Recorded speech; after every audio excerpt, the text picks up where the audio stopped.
তারপরেও আমাদের মধ্যে কোনো পরিবর্তন হয় না কেন? কথা আজকে একটু বোঝার প্রচেষ্টা করেন। এত জালসা, এত প্রোগ্রাম, এত বক্তব্য, এত কনফারেন্স, এত সম্মেলন, তারপরেও আমাদের সংস্কার এবং সংশোধন হচ্ছে না কেন? 95% মুসলমানই আজ বেনামাজি। সুদ, ঘুষ, জুয়া, লটারি, নেশাজাত দ্রব্য, এসবগুলো তো আমাদের সমাজকে প্রায় গ্রাস করে ফেলেছে। মিথ্যাচার, পাপাচার, অপসংস্কৃতি, ইসলাম বিরোধী কার্যকলাপে আজকে আমরা মুসলিম সমাজ জর্জরিত। ইবাদতের মধ্যে অন্যতম ইবাদত নামাজ। এই নামাজের মধ্যে 95% মুসলমান, যারা আমরা নিজেদেরকে মুসলমান বলছি, বেনামাজি। এটা কেন? এত জালসা, এত প্রোগ্রাম, এত সম্মেলন, এত কনফারেন্স হওয়ার পরেও আমাদের সমাজ থেকে কুসংস্কার দূরীভূত হচ্ছে না কেন? আসুন এই বিষয়টাকে আজকে বোঝার প্রচেষ্টা করি। একটা উদাহরণ দিয়ে এই বিষয়টা আপনাদের সম্মুখে উপস্থাপন করবো, যাতে আপনাদের বুঝতে সুবিধা হবে। সুপ্রিয় ভ্রাতৃবৃন্দ ও ভগিনীগণ, আমাদের স্বরাষ্ট্রমন্ত্রী অমিত শাহ আসামে এনআরসি যখন চলছিল, অনেকগুলো ডিটেনশন ক্যাম্প তৈরি করা হয়েছিল এবং এনআরসির পরে পরে যাদের এনআরসিতে নাম আসেনি তাদেরকে ওই ডিটেনশন ক্যাম্পে ভরে দেওয়া হয়েছিল। আপনার জায়গা, আপনার বাড়ি, আপনার গাড়ি থেকে আপনি বঞ্চিত, আপনার অবস্থান জেলে। আমাদের স্বরাষ্ট্রমন্ত্রী অমিত শাহ যখন ঘোষণা করলেন পশ্চিম বাংলার মাটিতে এসে পশ্চিম বাংলাতে ওই এনআরসি করব, পশ্চিম বাংলার মাটিতে ওই এনআরসি হবে, তখন বলুন যে আমরা মুসলমান এবং অমুসলমান সকলেই ভীত এবং সন্ত্রস্ত হয়েছিলাম না হয়নি? আমাদের অন্তরে ভীতি সঞ্চার হয় নাই? আমাদের অন্তরে ভীতি সঞ্চার হয়েছিল। আমরা নিজেদের Aadhaar card, voter card, PAN card, জমির দলিল, এগুলো সব ঠিক করার জন্য উঠে পড়ে লেগেছিলাম, ব্যস্ত হয়ে পড়েছিলাম। আধার কার্ড, ভোটার কার্ডে যদি একার বা আকার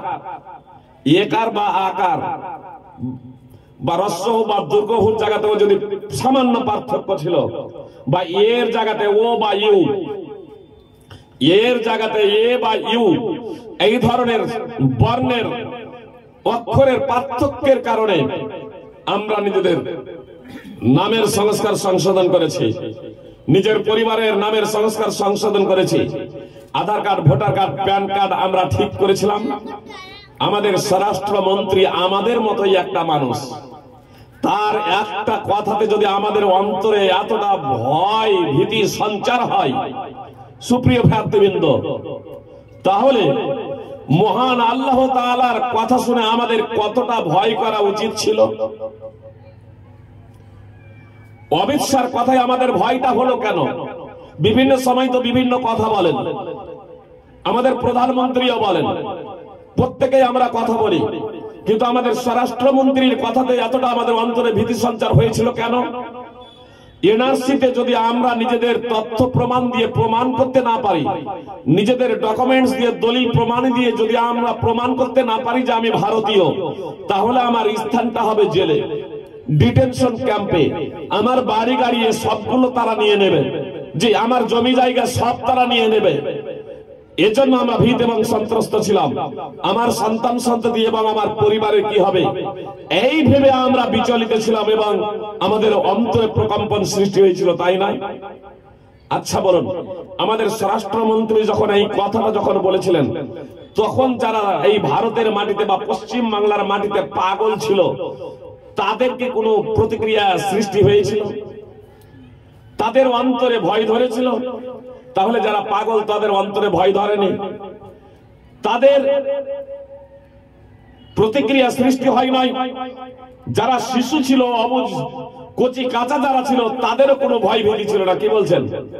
স্বরাষ্ট্রমন্ত্রীর কথা শুনে তাদের কিন্তু কোনো ভয় ছিল না, কিন্তু পুরুষ হোক অথবা মহিলা, সাবালক সাবালিকা, যুবক এবং যুবতী, বৃদ্ধ বৃদ্ধা যারা আমরা ছিলাম, যাদের জ্ঞান স্বাভাবিক ছিল, এই সমস্ত লোকগুলো অবশ্যই ভীত এবং সন্ত্রস্ত ছিলাম। কি হয়, কি হবে যদি এনআরসিতে আমরা যদি নিজেদের দলিল প্রমাণ দিয়ে প্রমাণ করতে না পারি যে আমি ভারতীয়। এজন্য যারা ভারতে বসবাস করছেন, যাদের 14 পুরুষ ভারতে জন্মেছে, ইংরেজদের বিরুদ্ধে লড়াই করে ভারতকে স্বাধীন করেছে, তারাও ভীত এবং সন্ত্রস্ত ছিল, এই ভেবে যে এই যে ডকুমেন্টস গুলো পরীক্ষা নিরীক্ষা করা হবে, এগুলো তো খোলা আকাশের নিচে প্রকাশ্য দিবালোক হবে না। যারা করছে তারা যদি এইরকম আসলকে জাল বলে আমাকে ডিটেনশন ক্যাম্পে পাঠিয়ে দেয়, তাহলে আসল বলতে গিয়ে আবার হয়তো 20 বছর জেলের ঘানি খাটা হয়ে যাবে। সুপ্রিয় ভাতৃবৃন্দ, এজন্য আমরা ডকুমেন্টস, দলিল, প্রমাণাদি থাকা সত্ত্বেও আমরা ভীত এবং সন্ত্রস্ত ছিলাম। এই উদাহরণটা আপনাদের এজন্যই নিয়ে এলাম যে যারা আমরা বিবেক বুদ্ধিমান, যাদের চোখ আছে, শ্রবণ শক্তি আছে, দর্শন শক্তি আছে, তারা এই পৃথিবীর কষ্টগুলো, জেলখানায় কি কষ্ট হবে, এই সবগুলো পর্যবেক্ষণ করে দেখে আমাদের হৃদয়ে ভয় এবং ভীতি সঞ্চারিত হয়েছে। আমরা কেঁপে গিয়েছিলাম, আমাদের অন্তর প্রকম্পিত হয়েছিল। সুপ্রিয় ভাই এবং বোন, তাহলে আমাদের মতো একটা মানুষের কথা শুনে আমরা ভীত সন্ত্রস্ত হয়েছিলাম, এটাকে এখন একটু সাইডে রাখুন। এবার আসুন, আল্লাহ তাআলা বলছেন ওয়াল আসর, সময়ের কসম। আল্লাহ তাআলা যে কোনো কথাই বলবেন, সেই কথাটা অত্যন্ত গুরুত্বপূর্ণ, খুবই মর্যাদাপূর্ণ। তো আল্লাহ তাআলা সময়ের শপথ করছেন। কসম সাধারণত তখন করা হয় যখন কোনো বিষয়ের গুরুত্ব বোঝানো হয়।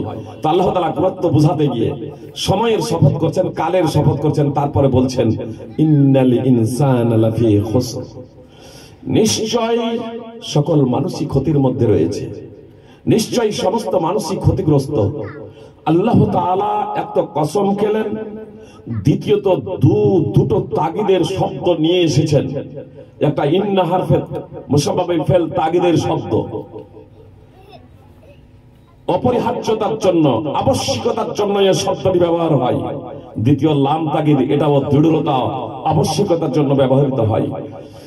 কসমের জবাবে, শপথের জবাবে আল্লাহ তাআলা যে বাক্যটি নিয়ে আসছেন, যে বাক্যটি দ্বারা আমাদেরকে সতর্ক করছেন, ধমক দিচ্ছেন, সেই বাক্যে দুটো দৃঢ়তার শব্দ, আবশ্যকতার শব্দ নিয়ে এসে আল্লাহ তাআলা বলছেন অবশ্যই সকল মানুষই ক্ষতির মধ্যে রয়েছে। সকল ছেলে মেয়ে, পুরুষ এবং মহিলা, নর নারী, যুবক যুবতী, বৃদ্ধ বৃদ্ধা, ছেলে মেয়ে সকলেই ক্ষতির মধ্যে রয়েছে। তাহলে বলুন, এবার আল্লাহ তাআলা যখন এত ধমক দিয়ে, এত জোরালো ভাবে বলছেন নিশ্চয়ই সকল মানুষই ক্ষতির মধ্যে রয়েছে, বলুন যারা পাগল নয়, যারা অবুঝ শিশু নয়, যারা পাগল নয়, যারা অবুঝ শিশু নয়, তাদের অন্তর প্রকম্পিত হয়ে যাওয়া উচিত ছিল না? ছিল না? কি বলছেন? প্রকম্পিত হয়ে যাওয়া ছিল না? প্রকম্পিত হয়ে যাওয়া উচিত ছিল। এখন আপনারা বলবেন ফাইজি সাহেব, আমরা তো পাগলও না, আমরা অবুঝ শিশুও না, আমরা পাগলও না, আমরা অবুঝ শিশুও না, তো আমাদের অন্তর প্রকম্পন, আমাদের অন্তরে প্রকম্পন সৃষ্টি হলো না কেন? আমাদের অন্তরগুলো কাঁপলো না কেন? আমরা এ কথা শোনার আগে যে অবস্থায় ছিলাম, এ কথা শোনার পরেও সেই অবস্থায় আছি, তাই না? তাহলে আমাদের অন্তরে কোন প্রকারের ভয় আসছে না কেন? ভীতির সঞ্চার হচ্ছে না কেন? সুপ্রিয় ভ্রাতৃবৃন্দ, আপনার যে পাগল, যে বললাম যে পাগল, যে অবুঝ শিশু, আপনার পাগল এবং অবুঝ শিশু, আপনার পৃথিবীতে আমরা যা কিছু দেখছি, পৃথিবীর আগুন, পৃথিবীতে যা কিছু দেখছি, আপনার কষ্ট, দুঃখ, আমরা যা কিছু পৃথিবীতে শাস্তি দেখছি, এগুলো এই চোখ দ্বারা দেখছি, এই চোখ দ্বারা দেখছি। সুপ্রিয় ভাতৃবৃন্দ, এই চোখ দ্বারা দেখার কারণে আমার বাড়িতে যদি আগুন লেগে যায়, তাহলে আমার পরিবারকে বাঁচানোর জন্য আমার সার্বিক প্রচেষ্টা থাকে। আমি একাই যদি তাদেরকে জাগাতে না পারি, আমার বয়স বয়সের কারণে, বার্ধক্যের কারণে, বুড়িয়ে যাওয়ার কারণে আমি যদি আমার পরিবারকে ঘুম থেকে জাগাতে না পারি, অথচ বাড়িতে আগুন লেগে গিয়েছে, তাহলে আমি আশেপাশের লোকজনের কাছে সাহায্য সহযোগিতা চাইব। আমার পরিবারকে যে কোনো মূল্যে বাঁচানোর জন্য আমরা সর্বাত্মক প্রচেষ্টা করব। কিন্তু জাহান্নামের আগুন থেকে বাঁচানোর জন্য প্রচেষ্টা আমরা করছি না কেন? আসলে চোখ হলো তিনটা। আপনার স্কুলে পড়ানো হয়, একে চন্দ্র, দুয়ে পক্ষ, তিনে নেত্র। নেত্র মানে চোখ। তো এটা ভুল পড়ানো হয় বলছেন নাকি? যে তিনে নেত্র যে পড়ানো হয়, চোখ কয়টা? চোখ হলো দুইটা। তাহলে তিন নেত্র যে বলা হয়, তৃতীয় চোখ হচ্ছে জ্ঞান চক্ষু, তৃতীয় চোখ হচ্ছে অন্তর্চক্ষু। সুপ্রিয় ভাই এবং বোন, কথা আজ মনোযোগ দিয়ে শুনুন। যদি এই দুই চোখ যদি আপনাদের অন্ধ হয়ে যায় আর অন্তর্চক্ষু যদি খোলা থাকে, তাহলে ইনশাআল্লাহ জান্নাতে যেতে পারবেন। অন্তর্চক্ষু যদি খোলা যদি থাকে, তাহলে হক এবং বাতিলের মাঝে পার্থক্য নির্ণয় করতে পারবেন। অন্তর্চক্ষু যদি খোলা যদি থাকে, তাহলে ন্যায় এবং অন্যায়ের মাঝে আপনি পার্থক্য করতে পারবেন। অন্তর্চক্ষু যদি খোলা থাকে, তাহলে অন্তরে আপনার আল্লাহ তাআলার ভয় এবং ভীতি সঞ্চারিত হবে। আপনার অন্তর্চক্ষু যদি জাগ্রত যদি থাকে, তাহলে আল্লাহর কথা শুনলে আপনার অন্তর প্রকম্পিত হয়ে যাবে। আল্লাহ বলছেন, ইন্নামাল মুমিনুনা আল্লাযীনা ইযা যুকিরাল্লাহু ওয়াজিলাত কুলুবুহুম। মুসলমান তো হলো তারাই, ঈমানদার তো হলো তারাই, যাদের সম্মুখে আল্লাহ তাআলার বর্ণনা করা হলে, আল্লাহ তাআলার আলোচনা করা হলে তাদের অন্তর প্রকম্পিত হয়ে যায়। ঈমানদার হলো তারাই, যাদের সম্মুখে আল্লাহর আলোচনা করা হলে তাদের অন্তর প্রকম্পিত হয়ে যায়। সুপ্রিয় ভাই এবং বোন, আবারও বলবেন, ভাইজি সাহেব কেমন কথা বলছেন? এতক্ষণ ধরে আল্লাহর আলোচনা হচ্ছে, অথচ আমাদের অন্তর প্রকম্পিত হয় না। আমাদের অন্তর প্রকম্পিত হয় না, আমাদের অন্তরে ভয় আসে না, আমাদের অন্তরে কাঁপুনি নাই। সুপ্রিয় ভাই এবং বোন, কথা আজ একটু মনোযোগ দিয়ে শুনুন। হতে পারে এই আলোচনা আপনাদের জান্নাতে যাওয়ার জন্য পাথেয় হয়ে যাবে। আল্লাহ জান্নাতে যাওয়ার জন্য আলোচনাকে তুমি পাথেয় বানিয়ে দিও। সুপ্রিয় ভাই এবং বোন, কথা একটু মনোযোগ দিয়ে শুনবেন। শুধু নামাজ পড়লেই, 30-40 বছর ধরে নামাজ পড়লেই শুধু ঈমানদার হওয়া যায় না। 50-60 বছর ধরে নামাজ পড়লেই ঈমানদার হওয়া যায় না। নবী সাল্লাল্লাহু আলাইহি সাল্লাম বলছেন, একটা লোক 60 বছর ধরে নামাজ পড়বে, অথচ তার নামাজ কবুল হবে না। হতে পারে সেই লোকটা রুকু যদি পূর্ণরূপে আদায় করে, তাহলে সাজদা যথার্থভাবে আদায় করে না। আর যদি সাজদা যথার্থভাবে আদায় করে, তাহলে রুকু পূর্ণরূপে আদায় করে না। সহিহ তারগিব হাদিস নম্বর 529, সিলসিলাতুল হাদিস সাহিহা হাদিস নম্বর 2535, এমনকি সহিহ বুখারীতে হাদিস আছে। আবু হুরায়রা রাদিয়াল্লাহু তাআলা আনহু বর্ণনাকারী, একজন ব্যক্তি নামাজ পড়লেন। নামাজ শেষে মুহাম্মদ সাল্লাল্লাহু আলাইহি সাল্লামকে সালাম দিলেন। মুহাম্মদ সাল্লাল্লাহু আলাইহি সাল্লাম সালামের জবাব দিয়ে বললেন, ইরজিই ফাসাল্লি ফাইন্নাকা লাম তুসাল্লি। ফিরে যাও, নামাজ পড়ো, নামাজি পড়োনি। দ্বিতীয়বার নামাজ পড়লেন, আবার সালাম দিচ্ছেন, আবার আল্লাহ রাসূল বলছেন, ফিরে যাও, নামাজ পড়ো, নামাজি পড়োনি। তৃতীয়বার নামাজ পড়লেন, আল্লাহ রাসূল সাল্লাল্লাহু আলাইহি সাল্লামকে সালাম দিলেন। আল্লাহ রাসূল সাল্লাল্লাহু আলাইহি সাল্লাম সালামের জবাব দিয়ে বললেন, ফিরে যাও, নামাজ পড়ো, নামাজি পড়োনি। চতুর্থবারে সেই সাহাবী বলছেন, আল্লাহ রাসূল সাল্লাল্লাহু আলাইহি সাল্লাম, এর থেকে ভালো করে আমি নামাজ আদায় করতে জানি না, আমাকে নামাজের প্রশিক্ষণ দিন, আমাকে নামাজের ট্রেনিং দিন।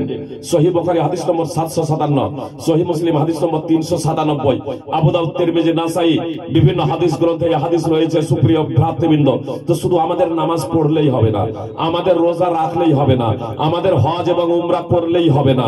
আমাদেরকে সর্বপ্রথম যে বিষয়টা অর্জন করতে হবে, সেই বিষয়টা হচ্ছে আমাদের জ্ঞান চক্ষুকে জাগ্রত করতে হবে। সুপ্রিয় ভাই এবং বোন, আল্লাহ তাআলা বললেন, ইন্নাল ইনসানা লাফি খুসর, নিশ্চয়ই সকল মানুষই ক্ষতির মধ্যে। যাদের অন্তর চক্ষু যাদের খোলা আছে, যাদের জ্ঞান চক্ষু যাদের খোলা আছে, তাদের অন্তর অবশ্যই এই কথা শ্রবণের পরে প্রকম্পিত হয়ে গেছে। আল্লাহ তাআলা তারপরে সান্ত্বনা বাণী শোনাচ্ছেন, ইল্লাল্লাযীনা আমানু ওয়া আমিলুস সালিহাতি ওয়া তাওয়াসাউ বিল হাক্কি ওয়া তাওয়াসাউ বিস সাবর। তাহলে তারা ক্ষতির মধ্যে নেই। কথা মনোযোগ দিয়ে শুনুন সুপ্রিয় ভাই এবং বোন, আল্লাহ বললেন তারা ক্ষতির মধ্যে নেই যারা ঈমান এনেছে। নম্বর 1 যারা ঈমান এনেছে, নম্বর 2 যারা সৎকর্ম করেছে, নম্বর 3 হকের যারা এক অপরকে উপদেশ দিয়েছে, তথা কোরআন তথা ইসলামের যারা এক অপরকে উপদেশ দিয়েছে, নম্বর 4 যারা ধৈর্য ধারণের এক অপরকে উপদেশ দিয়েছে। ইসলামকে বাস্তবায়ন করতে গিয়ে যে বিপদ আপদের সম্মুখীন হয়েছে, নিজে ধৈর্য ধারণ করেছে, অন্যকে ধৈর্য ধারণের উপদেশ প্রদান করেছে। এই চারটি গুণাবলী যাদের মধ্যে রয়েছে, এই চারটি বৈশিষ্ট্য যাদের মধ্যে রয়েছে, আল্লাহ তাআলা বললেন যে তারা ক্ষতিগ্রস্ত নয়, তারা ক্ষতির মধ্যে নেই। এখন যদি আমাদের মধ্যে এই চারটি গুণাবলী থেকে থাকে, এই চারটি বৈশিষ্ট্য থেকে থাকে, তাহলে আলহামদুলিল্লাহ সুপ্রিয় ভাই এবং বোন। আর যদি এই চারটি গুণাবলীর মধ্যে কোনো গুণাবলী যদি আমাদের মধ্যে না থাকে, তাহলে সেই গুণাবলীটি অর্জন করতে হবে। আর এই চারটি গুণাবলীর মধ্যে প্রথম গুণ হচ্ছে ঈমান। সুপ্রিয় ভাই এবং বোন, কথা মনোযোগ দিয়ে শুনুন। প্রথম নম্বর হচ্ছে ঈমান। বলবেন ভাইজি সাহেব, আমরা তো বলেছি লা ইলাহা ইল্লাল্লাহু মুহাম্মাদুর রাসূলুল্লাহ, আমরা তো কালিমা শাহাদাত পড়ছি, আশহাদু আল্লা ইলাহা ইল্লাল্লাহু ওয়া আশহাদু আন্না মুহাম্মাদান আবদুহু ওয়া রাসূলুহু। আমি আপনাদের বলতে চাই, না জেনে শুনে, না বুঝে, জ্ঞানার্জন না করে, বিদ্যার্জন না করে কেউ যদি আশহাদু আল্লা ইলাহা ইল্লাল্লাহু ওয়া আশহাদু আন্না মুহাম্মাদান আবদুহু ওয়া রাসূলুহু পাঠ করে, লা ইলাহা ইল্লাল্লাহ মুহাম্মাদুর রাসূলুল্লাহ পাঠ করে, তাহলে এই কারণে সে মুসলমান হয়ে যাবে না, এই কারণে সে মুসলমান হয়ে যাবে না। আমাদের মাননীয় মুখ্যমন্ত্রী মমতা ব্যানার্জি মাঝে মাঝে প্রকাশ্য সভাতেই তো বলেন লা ইলাহা ইল্লাল্লাহ মুহাম্মাদুর রাসূলুল্লাহ। কি তিনি মুসলমান? বলছেন মুসলমান নয়। তাহলে মুসলমান হওয়ার জন্য কি দরকার? কালেমাই তো দরকার। তাহলে মুসলমান নাম কেন? তাহলে আমি কেন মুসলমান? সুপ্রিয় ভাই এবং বোন, ঈমান আল্লাহ তাআলা বললেন সমস্ত মানুষ ক্ষতির মধ্যে রয়েছে।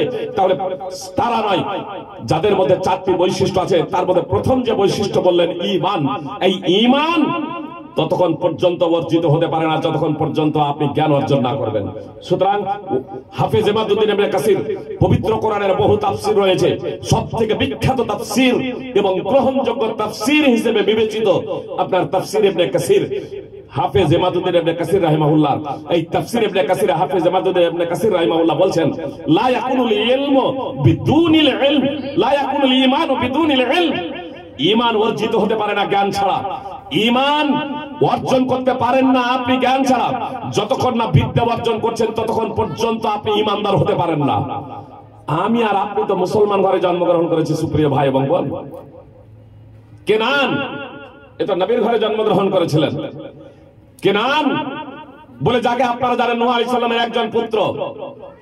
মুফাসসিরিনে কেরাম কেনান বলে উল্লেখ করেছেন যে কাফের হয়েছিল, নূহ আলাইহিস সালামের অবাধ্য হয়েছিল, অসদাচরণ করত, সৎ কর্ম করেনি, ঈমান আনয়ন করেনি, সেই ব্যক্তি নবীর বংশে জন্মগ্রহণ করেছে, নবীর ঔরসজাত পুত্র।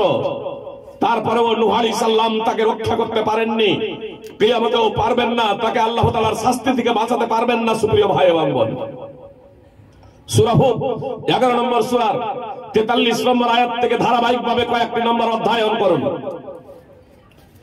লূত আলাইহিস সালাম এবং নূহ আলাইহিস সালামের দুইজন অর্ধাঙ্গিনী, নবীদের অর্ধাঙ্গিনী, লূত আলাইহিস সালামের এবং নূহ আলাইহিস সালামের নবীদের অর্ধাঙ্গিনী হওয়া সত্ত্বেও, যেহেতু তারা দুইজন তাদের সাথে প্রতারণা করেছিল, সৎ কাজ করেনি, ঈমান আনয়ন করেনি, এজন্য নূহ আলাইহিস সালাম এবং লূত আলাইহিস সালাম দুইজন নবী হওয়া সত্ত্বেও তাদের কোনো উপকারে আসবে না। ওয়াকিল আদখুলান নার মা'আদ দাখিলিন, সূরা তাহরিম 66 নম্বর সূরার 10 নম্বর আয়াত। তাদেরকে বলা হবে জাহান্নামে প্রবেশকারীদের সাথে তোমরা দুজনে জাহান্নামে প্রবেশ করো। দুইজন নবীর স্ত্রীকে, লূত আলাইহিস সালাম এবং নূহ আলাইহিস সালামের স্ত্রীকে বলা হবে জাহান্নামে প্রবেশকারীদের সাথে তোমরা দুইজনেও জাহান্নামে প্রবেশ করো। তাহলে নবীর সন্তান যাচ্ছে জাহান্নামে। সুপ্রিয় ভাই এবং বোন, নবীর অর্ধাঙ্গিনী যাচ্ছে জাহান্নামে।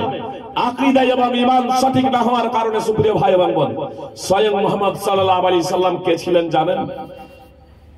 বিখ্যাত নবী রাসূলের বংশে জন্মগ্রহণ করেছিলেন মুহাম্মদ সাল্লাল্লাহু আলাইহি সাল্লাম। ইব্রাহিম আলাইহিস সালাম বিখ্যাত নবী, তার বিখ্যাত পুত্র ইসমাঈল আলাইহিস সালাম, ইসমাঈল আলাইহিস সালামের বংশধর হচ্ছে এই কুরাইশ বংশ। আর কুরাইশ বংশে মুহাম্মদ সাল্লাল্লাহু আলাইহি সাল্লাম জন্মগ্রহণ করেছিলেন। তো নবীদের বংশে জন্মগ্রহণ করেছিলেন মুহাম্মদ সাল্লাল্লাহু আলাইহি সাল্লাম। নবীদের বংশে জন্মগ্রহণ করে যদি নবী না হওয়া যায়, অন্তত ঈমান সম্পর্কে তো জানতেন। কিন্তু আল্লাহ কি বলছেন? 40 বছর বয়স হয়ে গেছে, 40 বছর বয়স হয়ে গিয়েছিল মুহাম্মদ সাল্লাল্লাহু আলাইহি সাল্লামের।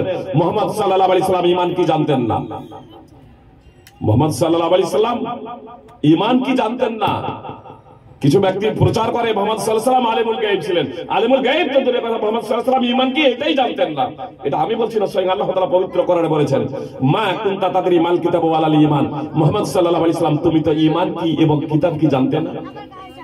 40 বছর বয়সে আল্লাহ তাআলা ওই অবতীর্ণ করছেন। মোহাম্মদ সাল্লাল্লাহু আলাইহি ওয়াসাল্লামকে 40 বছর বয়সে নবী এবং রাসূল বানালেন। আর তারপরে ওই অবতীর্ণ করে মোহাম্মদ সাল্লাল্লাহু আলাইহি ওয়াসাল্লামকে ঈমান প্রসঙ্গে জানিয়ে দিলেন যে ঈমানটা কি। সুপ্রিয় ভাই বোন, তার আগে পর্যন্ত মোহাম্মদ সাল্লাল্লাহু আলাইহি ওয়াসাল্লাম নবীদের বংশে জন্মগ্রহণ করা সত্ত্বেও ঈমান কি তিনি এটা জানতেন না, এটা তিনি বুঝতেন না। সুপ্রিয় ভাই বোন, সূরাতুশ সূরা 42 নম্বর সূরার 52 নম্বর আয়াতের অংশ বিশেষ। তাহলে নবীর বংশে জন্মগ্রহণ করে যদি ঈমান কি এটা না জানেন, তাহলে আমরা মুসলমান ঘরে জন্মগ্রহণ করেছি, আমরা মুসলমান ঘরে জন্মগ্রহণ করে করে ঈমান কি বুঝে গিয়েছি, ইসলাম কি বুঝে গিয়েছি। সুপ্রিয় ভাই এবং বোন, আজকে মুসলিমদের যে চরম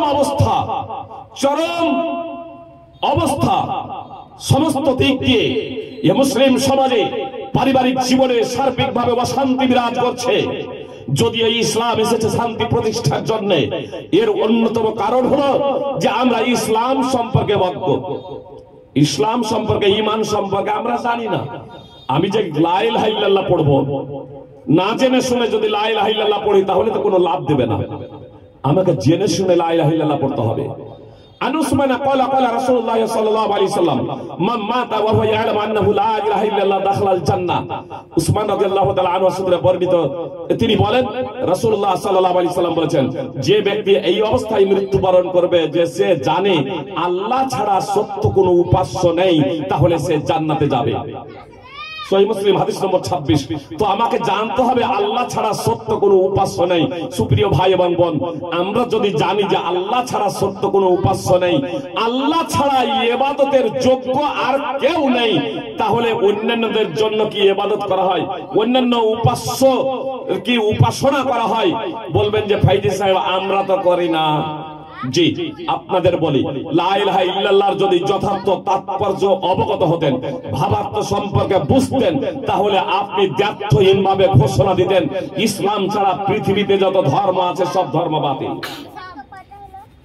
পৃথিবীতে লা ইলাহা ইল্লাল্লাহর তাৎপর্য এটা। সুপ্রিয় ভাই বোন, যারা মূর্তি পূজা করে, প্রতিমা পূজা করে, কবর পূজা করে, ক্রুশ পূজা করে, সুপ্রিয় ভাই বোন, এরা ঈমানদার না, তাদের ধর্ম সঠিক নয়, তাদের ধর্মটা হচ্ছে বাতিল। আপনি যদি লা ইলাহা ইল্লাল্লাহ যদি বুঝে শুনে যদি পাঠ যদি করেন, আর যদি বলেন যে প্রথাগতভাবে পাঠ করেছি, যে আজকে তো এটা হয়ে গেছে আমাদের ভিক্ষাচার মন্ত্র। লা ইলাহা ইল্লাল্লাহ এটা ভিক্ষাচার মন্ত্র নয় সুপ্রিয় ভাই বোন, কিন্তু লা ইলাহা ইল্লাল্লাহ হয়ে গেছে আজকে আমাদের কাছে এটা ভিক্ষাচার মন্ত্র। লা ইলাহা ইল্লাল্লাহ এটা হচ্ছে একটা বিপ্লবী বাক্য, বিপ্লবী বাক্য। সুপ্রিয় ভাই বোন, একজন চোর, একজন ডাকাত, একজন সন্ত্রাসী, একজন জঙ্গি যখন লা ইলাহা ইল্লাল্লাহ যখন পাঠ করে নেয়, তখন এর মাধ্যমে সে স্বীকৃতি প্রদান করে আমি চুরি করব না, ডাকাতি করব না, ছিনতাই করব না। সুপ্রিয় ভাই বোন, লা ইলাহা ইল্লাল্লাহর তাৎপর্যই হলো যে আল্লাহ ছাড়া সত্য কোনো উপাস্য নেই, আল্লাহ ছাড়া সত্য কোনো উপাস্য নেই। তখন একজন ব্যক্তি এই বলে স্বীকৃতি প্রদান করে যে আমি মাজারে মাথা ঠুকবো না, আল্লাহ ছাড়া অন্যের কাছে মাথা ঠুকবো না, এবং আল্লাহ ছাড়া অন্যের কাছে যারা মাথা ঠুকে তাদের ধর্ম, তাদের দিন, তাদের জীবন ব্যবস্থা হলো বাতিল। যালিকা বিআন্নাল্লাহ হক, যালিকা বিআন্নাল্লাহ হক ওয়া আন্না মা ইয়াদউনা মিন দুনিহি হুয়াল বাতিল। যালিকা বিআন্নাল্লাহ হুয়াল হক ওয়া আন্না মা ইয়াদউনা মিন দুনিহি হুয়াল বাতিল। আল্লাহ তাআলা বলেন এটা এজন্যই যে আল্লাহ তাআলাই হলেন চূড়ান্ত বাস্তব সত্য, এবং আল্লাহকে বাদ দিয়ে তারা যাদেরকে ডাকে আহ্বান করে তা হলো কল্পিত, বানাওয়াট, মিথ্যা, বাতিল। সূরা হজ 22 নম্বর সূরার 62 নম্বর আয়াত। তো আল্লাহ তাআলাই হলেন চূড়ান্ত বাস্তব, আল্লাহ তাআলাই হলেন সত্য। সুপ্রিয় ভাই এবং বোন, তাহলে সর্বপ্রথম আমাদের লা ইলাহা ইল্লাল্লাহ পাঠ করার আগে আমাদের জ্ঞানার্জন করতে হবে, বিদ্যার্জন করতে হবে। আমরা যদি জ্ঞানার্জন না করি, আমরা যদি বিদ্যার্জন যদি না করি, তাহলে আমরা মুসলিম হতে পারবো না। সুপ্রিয় ভাই এবং বোন, আপনাদের বলি শুধু পবিত্র কোরআন এবং সুন্নাহই আপনাকে পড়তে হবে এমনটি নয়। পার্থিব যে শিক্ষা, যাকে আমরা আধুনিক শিক্ষা বলছি, আমি আধুনিক শিক্ষা এই জন্যই বলছি না এই জেনারেল শিক্ষাকে, বরং পবিত্র কোরআন তথা ইসলাম হলো সব থেকে আধুনিকতম। মানে অতীতে বলবেন ফাইজি সাহেব এই আধুনিক কেন বলছেন? এ তো এর আগেই ছিল অতীতে। জি, অতীতে যেমন ছিল আজকেও তেমনই আছে, ভবিষ্যতেও তেমনই থাকবে। এর আধুনিকতা, এর নতুনত্ব কখনো পুরাতন হবে না। পুরাতন অথচ নতুনত্ব, ভবিষ্যতেও নতুনত্ব, সদা সর্বদা এর প্রাসঙ্গিক। আপনার 1400 বছর আগে এর যতটা প্রাসঙ্গিকতা ছিল আজকেও তেমনই প্রাসঙ্গিক, আর ভবিষ্যতেও থাকবে তেমনই প্রাসঙ্গিক। কিন্তু আমরা যাকে জেনারেল শিক্ষাকে আধুনিক শিক্ষা বলছি তাতে তো অনেক ভুল আছে। কিন্তু পবিত্র কোরআন এবং সুন্নাহ ইসলামে বিন্দু মাত্র ভুল নাই। একবারে চূড়ান্ত বাস্তব আধুনিকতম আপডেট সব থেকে সুপ্রিয় ভাই এবং বোন। অতীতে অথচ এটাই তো এ ধর্মের মাহাত্ম্য এবং এটাই তো এ ধর্মের বাস্তবিকতা, আকর্ষণ, চুম্বকত্ব, যে কারণে অমুসলিমরা আজ কালেমায়ে শাহাদাত পাঠ করে মুসলমান হচ্ছেন। সৌদি আরবে বিগত 5 বছরে 3.5 লক্ষ মুসলমান পৃথিবীর বিভিন্ন প্রান্ত থেকে যারা চাকরি সূত্রে কর্মসূত্রে সৌদিতে গিয়েছেন, 3.5 লক্ষ মুসলমান কালেমায়ে শাহাদাত পাঠ করে মুসলমান হয়ে গেছেন। আমেরিকার হিলারিয়ার হেগে শীর্ষ স্থানীয় খ্রিস্টান ধর্মযাজক কালেমায়ে শাহাদাত পাঠ করে মুসলমান হয়ে গেছে। আপনার ব্রিটেনের অন্যতম ধনী ব্যক্তি আলফি বেস্ট বছর 2 হলো তিনিও কালেমায়ে শাহাদাত পাঠ করে মুসলিম হয়ে গেছেন। মার্কিন বিজ্ঞানী হার্ভার্ড বিশ্ববিদ্যালয়ের বিজ্ঞানী, স্টেম সেল ওষুধের উদ্ভাবক বিজ্ঞানী হেনরি ক্লাসেন আপনার গত রমজানের আগে কালেমায়ে শাহাদাত পড়ে মুসলিম হয়ে গেছেন এবং গত রমজানে পূর্ণ 1 মাস রোজা রেখেছেন। জাপানের বিজ্ঞানী আতুশ কামাল আবুদা কালেমায়ে শাহাদাত পাঠ করে মুসলমান হয়ে গেছেন। আপনার ইসলামের বাস্তবতা, ইসলামের সত্যতা 21 শতাব্দীতে তেমনই যেমন অতীতে ছিল এবং নিখুঁত এবং নির্ভেজাল ধর্ম সমস্ত কিছুরই আপনার যে দুশ্চিন্তা তথা পার্থিব জীবনে একটা মানুষ পারফেক্ট মুসলিম হতে পারবে তথা শ্রদ্ধার সান্নিধ্য অর্জনে সুখ এবং শান্তি প্রকৃত অর্থেই লাভ করতে পারবে একমাত্র এই ইসলাম ধর্ম জীবন যাপন করে। এই জন্য তারা কালেমায়ে শাহাদাত পাঠ করে মুসলিম হচ্ছেন সুপ্রিয় ভাই এবং বোন। কিন্তু আজকে আমরা মুসলিমরা সেই বিষয়টা বুঝতে ব্যর্থ হয়েছি। আসলে আমরা তো অধ্যয়ন করি না, দিন এবং দুনিয়া দুই দিকে আমরা পিছিয়ে আছি। অথচ দিন এবং দুনিয়া এই দুটোর ক্ষেত্রেই আল্লাহ তাআলা আমাদেরকে উৎসাহ প্রদান করেছেন সুপ্রিয় ভাই এবং বোন। সুতরাং আল্লাহ তাআলা যদি আমাদেরকে সৃষ্টি করেন তার ইবাদতের জন্য, আল্লাহ তাআলা বলেন ওয়া মা খালাকতুল জিন্না ওয়াল ইনসা ইল্লা লিয়াবুদুন। আল্লাহ তাআলা বলেন আমি মানুষ এবং জিনকে সৃষ্টি করেছি একমাত্র আমার ইবাদতের জন্য, তাওহীদ প্রতিষ্ঠার জন্য। সূরা জারিয়াত 51 নম্বর সূরা 56 নম্বর আয়াত। তো আল্লাহ তাআলা পৃথিবীর সবকিছুকে সৃষ্টি করেছেন আমাদের জন্য, আপনাদের জন্য সুপ্রিয় ভাই এবং বোন। আল্লাহ তাআলা বলেন হুয়াল্লাযী খালাকালাকুম মা ফিল আরদি জামিআ। পৃথিবীতে যা কিছু সৃষ্টি করেছি, পৃথিবীতে যা কিছু রয়েছে সবকিছু তোমাদের জন্য। আল্লাহ আমাদেরকে সৃষ্টি করলেন তার দাসত্বের জন্য, আর পৃথিবীতে যা কিছু আছে সবকিছু সৃষ্টি করলেন আমার আপনার জন্য সুপ্রিয় ভাই এবং বোন। তাই পৃথিবীর বিষয়গুলোকে নিয়ে আপনি গবেষণা করবেন না, এগুলোকে নিয়ে আপনি গবেষণা করবেন না। আল্লাহ তাআলা আমার আপনার জন্য এগুলোকে সৃষ্টি করেছেন, আপনি গবেষণা করুন। আপনি পার্থিব শিক্ষায় শিক্ষায় আপনি জ্ঞানান্বিত হন, আপনি উচ্চ শিক্ষিত হন, সমস্যা নেই। বরং এখানে ইসলাম আপনারা উৎসাহ প্রদান করেছে। সুতরাং আমাদের আদি পিতা আদম আলাইহিস সালাম প্রথম নবী, মানব জাতির আদি পিতা। সেই আদি পিতাকে যে জ্ঞানের কারণে, যে বৈশিষ্ট্যের কারণে, যে গুণাবলীর কারণে সৃষ্টির উপরে শ্রেষ্ঠত্ব প্রদান করা হয়েছিল, সেই জ্ঞানটা কি ছিল জানেন? আল্লাহ বলছেন ওয়াল্লামা আদামাল আসমাআ কুল্লাহা। সূরা বাকারা 2 নম্বর সূরা 31 নম্বর আয়াত। আল্লাহ তাআলা বলেন আমি আদমকে সবকিছু শিক্ষা দিয়েছিলাম। আল্লাহ তাআলা আদম আলাইহিস সালামকে সবকিছুর নাম সমূহ শিক্ষা দিয়েছিলেন সুপ্রিয় ভাই এবং বোন। এবং হাদিসে শাফাআতে রয়েছে মুহাম্মদ সাল্লাল্লাহু আলাইহি সাল্লাম বলেছেন ওয়াল্লামাকা আদামা ওয়াল্লামাকা আসমা কুল্লি শাই। মানে উম্মত মানব জাতি হাসরের ময়দানে আদম আলাইহিস সালামের কাছে গিয়ে বলবে ওয়া আল্লামাকা আসমা কুল্লি শাই। আল্লাহ তাআলা আপনাকে প্রত্যেক জিনিসের নাম শিক্ষা দিয়েছিলেন। ইসফালানা, অতএব আপনি আমাদের জন্য সুপারিশ করুন। সহিহ বুখারী হাদিস নম্বর 4476। আপনাকে সবকিছু শিক্ষা দিয়েছিলেন। কাতাদা রাহিমাহুল্লাহ বলছেন যে সবকিছুর নাম, মানে পৃথিবীতে যা কিছু এরকম বিভিন্ন ফল মূল ইত্যাদি যা কিছু রয়েছে, বিভিন্ন ধরনের বৃক্ষ, সবকিছুর নাম শিক্ষা দিয়েছিলেন। তো এগুলো কি? বৈষয়িক বিষয়, দুনিয়াবী বিষয়, পার্থিব বিষয়, এই পার্থিব শিক্ষার মাধ্যমে, এই জেনারেল শিক্ষার মাধ্যমে আল্লাহ তাআলাকে সমস্ত আদম আলাইহিস সালামকে সমস্ত সৃষ্টির উপর শ্রেষ্ঠত্ব প্রদান করেছিলেন। আর সর্বশেষ রাসূল মুহাম্মদ সাল্লাল্লাহু আলাইহি সাল্লামের উপরে সর্বপ্রথম ওহী অবতীর্ণ করেছিলেন আল্লাহ তাআলা সূরা আলাকের প্রথম 5টি আয়াত, ইকরা বিসমি রাব্বিকাল্লাযী খলাক থেকে নিয়ে 5টি আয়াত পড়ো, তোমার সেই পালনকর্তার নামে যিনি সৃষ্টি করেছেন। এত দ্বারা আল্লাহ তাআলা ওহীর তথা ধর্মের মাহাত্ম্য এবং মর্যাদা বর্ণনা করেছেন। আমাকে আপনাকে ধর্মীয় জ্ঞানেও জ্ঞানান্বিত হতে হবে। আর এটা অপরিহার্য জেনে রাখুন সুপ্রিয় ভাই এবং বোন, মুহাম্মদ সাল্লাল্লাহু আলাইহি সাল্লাম যে বলেছেন, তালাবুল ইলমি ফারিদাতুন আলা কুল্লি মুসলিম, সহিহুল জামি হাদিস নম্বর 3913-14, প্রত্যেক মুসলিমের জন্য জ্ঞানার্জন করা অপরিহার্য কর্তব্য। তো প্রত্যেক মুসলিমের জন্য জ্ঞানার্জন করা অপরিহার্য। এখানে যে আল্লাহ রাসূল সাল্লাল্লাহু আলাইহি সাল্লাম বললেন, এত দ্বারা আপনার সেই জ্ঞান, যে জ্ঞান প্রত্যেক মুসলিম নর নারী ছেলে এবং মেয়ের দৈনন্দিন জীবনে অপরিহার্য কর্তব্য। আপনাকে ইমানদার হতে হবে, মুসলিম হতে হবে। তাহলে ঈমানের রুকন কয়টি, ইসলামের রুকন কয়টি আপনাকে জানতে হবে। ঈমানের রুকন কয়টি এবং কি কি, ইসলামের রুকন কয়টি এবং কি কি, এগুলো জানা অপরিহার্য কর্তব্য। এগুলো জানাটা হচ্ছে ফরজ সুপ্রিয় ভাই এবং বোন। নামাজ, রোজা, হজ, যাকাত, এগুলো করার আগে আপনাকে ঈমান সম্পর্কে আগে জানতে হবে। যদি ঈমান সম্পর্কে যদি আপনার যদি জ্ঞান যদি না থাকে, ঈমান সম্পর্কে যদি আপনার ইলম না থাকে, বিদ্যা না থাকে, তাহলে নামাজ রোজা অধ্যয়ন করে কোনো লাভ হবে না। আগে ঈমানটা কি আপনাকে জানতে হবে সুপ্রিয় ভাতৃবৃন্দ। আমরা আসলে ঈমান সম্পর্কে সচেতন নই, ঈমান সম্পর্কে জ্ঞান অর্জন করিনি, ঈমান সম্পর্কে বিদ্যা অর্জন করিনি। যে কারণে নামাজ পড়ছি, রোজা রাখছি, তারপরেও আমাদের দ্বারা আল্লাহর কথা যখন শুনি আমাদের হৃদয়ে কোন প্রকারের প্রকম্পন সৃষ্টি হয় না সুপ্রিয় ভাই এবং বোন। এর অন্যতম এটা কারণ যে আমরা আসলে অজ্ঞতার জগতে বসবাস করছি। তার কারণ আমাদের অন্তর ঈমান এবং তাওহীদ শূন্য। খুব মনোযোগ দিয়ে শুনুন, অন্তর যদি তাওহীদ এবং ঈমান শূন্য যদি হয়, তাহলে জান্নাতে যাওয়ার প্রশ্নই নাই।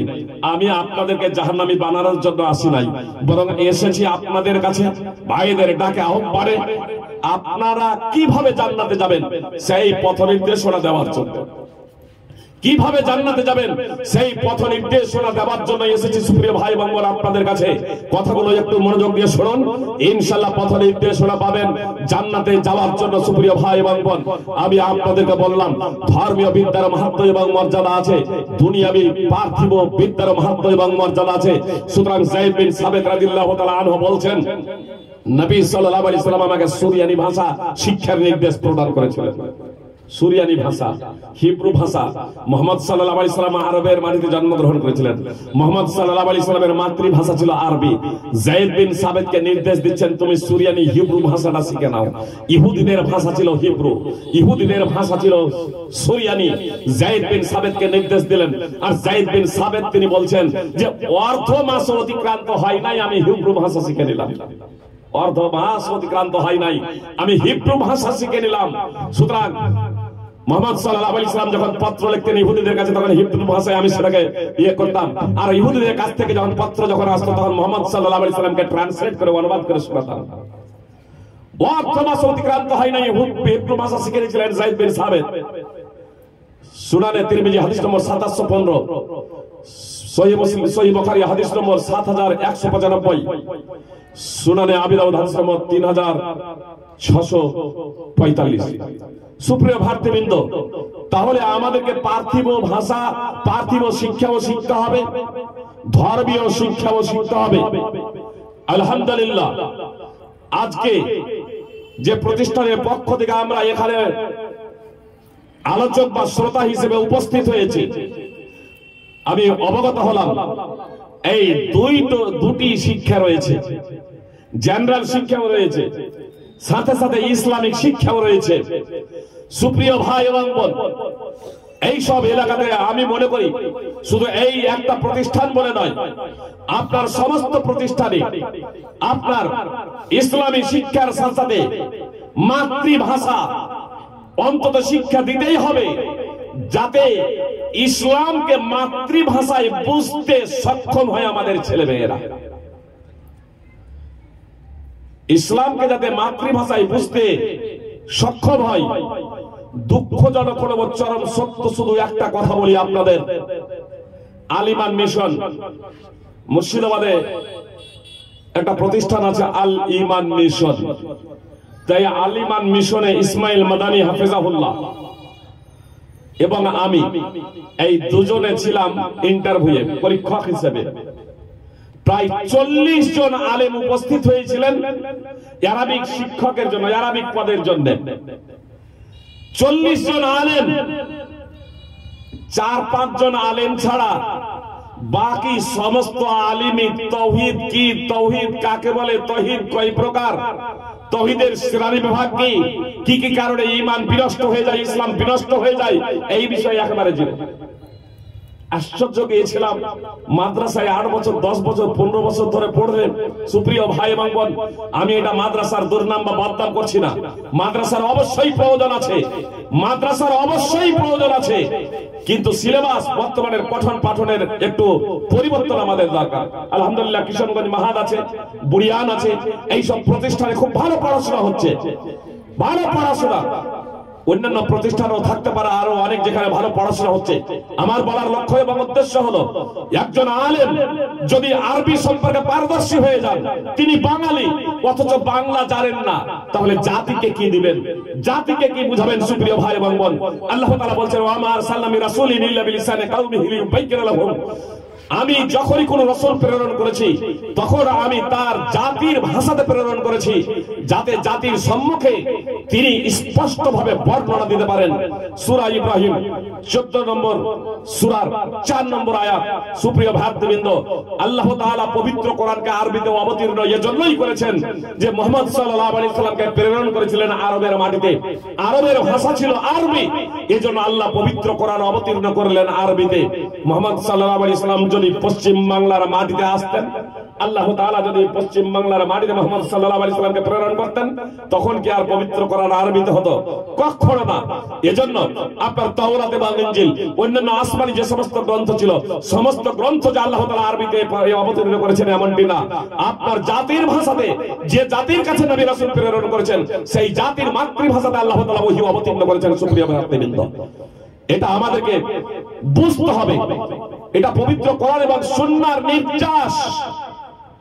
আজকে আমরা নিজেদের জীবনে পরিবর্তন নিয়ে আসি না, তার কারণ আমরা তো ইসলামকে বুঝি না সেইভাবে যেভাবে মুহাম্মদ সাল্লাল্লাহু আলাইহি সাল্লামের উপরে আল্লাহ তাআলা ওহী অবতীর্ণ করেছিলেন। একটু বিষয়টা বোঝার জন্য খুব সাধারণ ভাবে আপনাদের বলি, তাহলে সাধারণ একটা উদাহরণ দিয়ে, তাহলে আপনাদের বুঝতে সুবিধা হবে। মানে দীর্ঘ বক্তব্যকে একেবারে সংক্ষিপ্ত আকারে পরিবেশন করা যাবে। পবিত্র কোরআন যখন মুহাম্মদ সাল্লাল্লাহু আলাইহি সাল্লামের উপরে অবতীর্ণ হতো এবং পবিত্র কোরআনকে সামনে রেখে, পবিত্র কোরআনকে সম্মুখে রেখে মানুষের মাঝে যে প্রতিক্রিয়া সৃষ্টি হতো, সেই মানুষগুলো কয়েক শ্রেণীতে বিভক্ত। এক শ্রেণীর মানুষ হচ্ছে তারা যারা বলতো, যখন তাদেরকে আল্লাহ যা অবতীর্ণ করেছেন সেই দিকে আহ্বান করা হতো, আল্লাহ তাআলা বলেন, ওয়াইদা কিলা লাহুম আত্তাবিউ মা আনজালাল্লাহু ক্বালু বাল নাত্তাবিউ মা আলফাইনা আলাইহি আবানা। যখন তাদেরকে বলা হতো যে আল্লাহ যা অবতীর্ণ করেছেন সেই দিকে এসো, তখন তারা বলতো, আমরা আমাদের বাপ দাদাদেরকে যা করতে দেখেছি, যার উপরে পেয়েছি আমরা তাই করব। অর্থাৎ বাপ দাদার দোহাই দিয়ে, বাপ দাদার রীতি নীতি আদর্শ অনুযায়ী তারা চলতো। আল্লাহ তাআলার অবতীর্ণকৃত ওহীর প্রতি তারা ঈমান আনয়ন করত, সেইভাবে তারা জীবন যাপন করত না। এরা হলো মুশরিক। সূরা বাকারা 2 নম্বর সূরার 170 নম্বর আয়াত। আরেক শ্রেণীর মানুষ ছিল, তাদেরকে আহ্বান করা হলে আল্লাহর দিকে, আল্লাহ যা অবতীর্ণ করেছেন সেই দিকে, তারা বলতো সামি'না ওয়া আসাইনা, আমরা শুনলাম তাহলে প্রত্যাখ্যান করলাম। স্পষ্ট ভাবে তারা এটা বলতো, আমরা শুনলাম মানব না, আমরা শুনলাম মানব না। এরা হচ্ছে আহলি কিতাব, এরা হচ্ছে আহলি কিতাব, ইহুদি।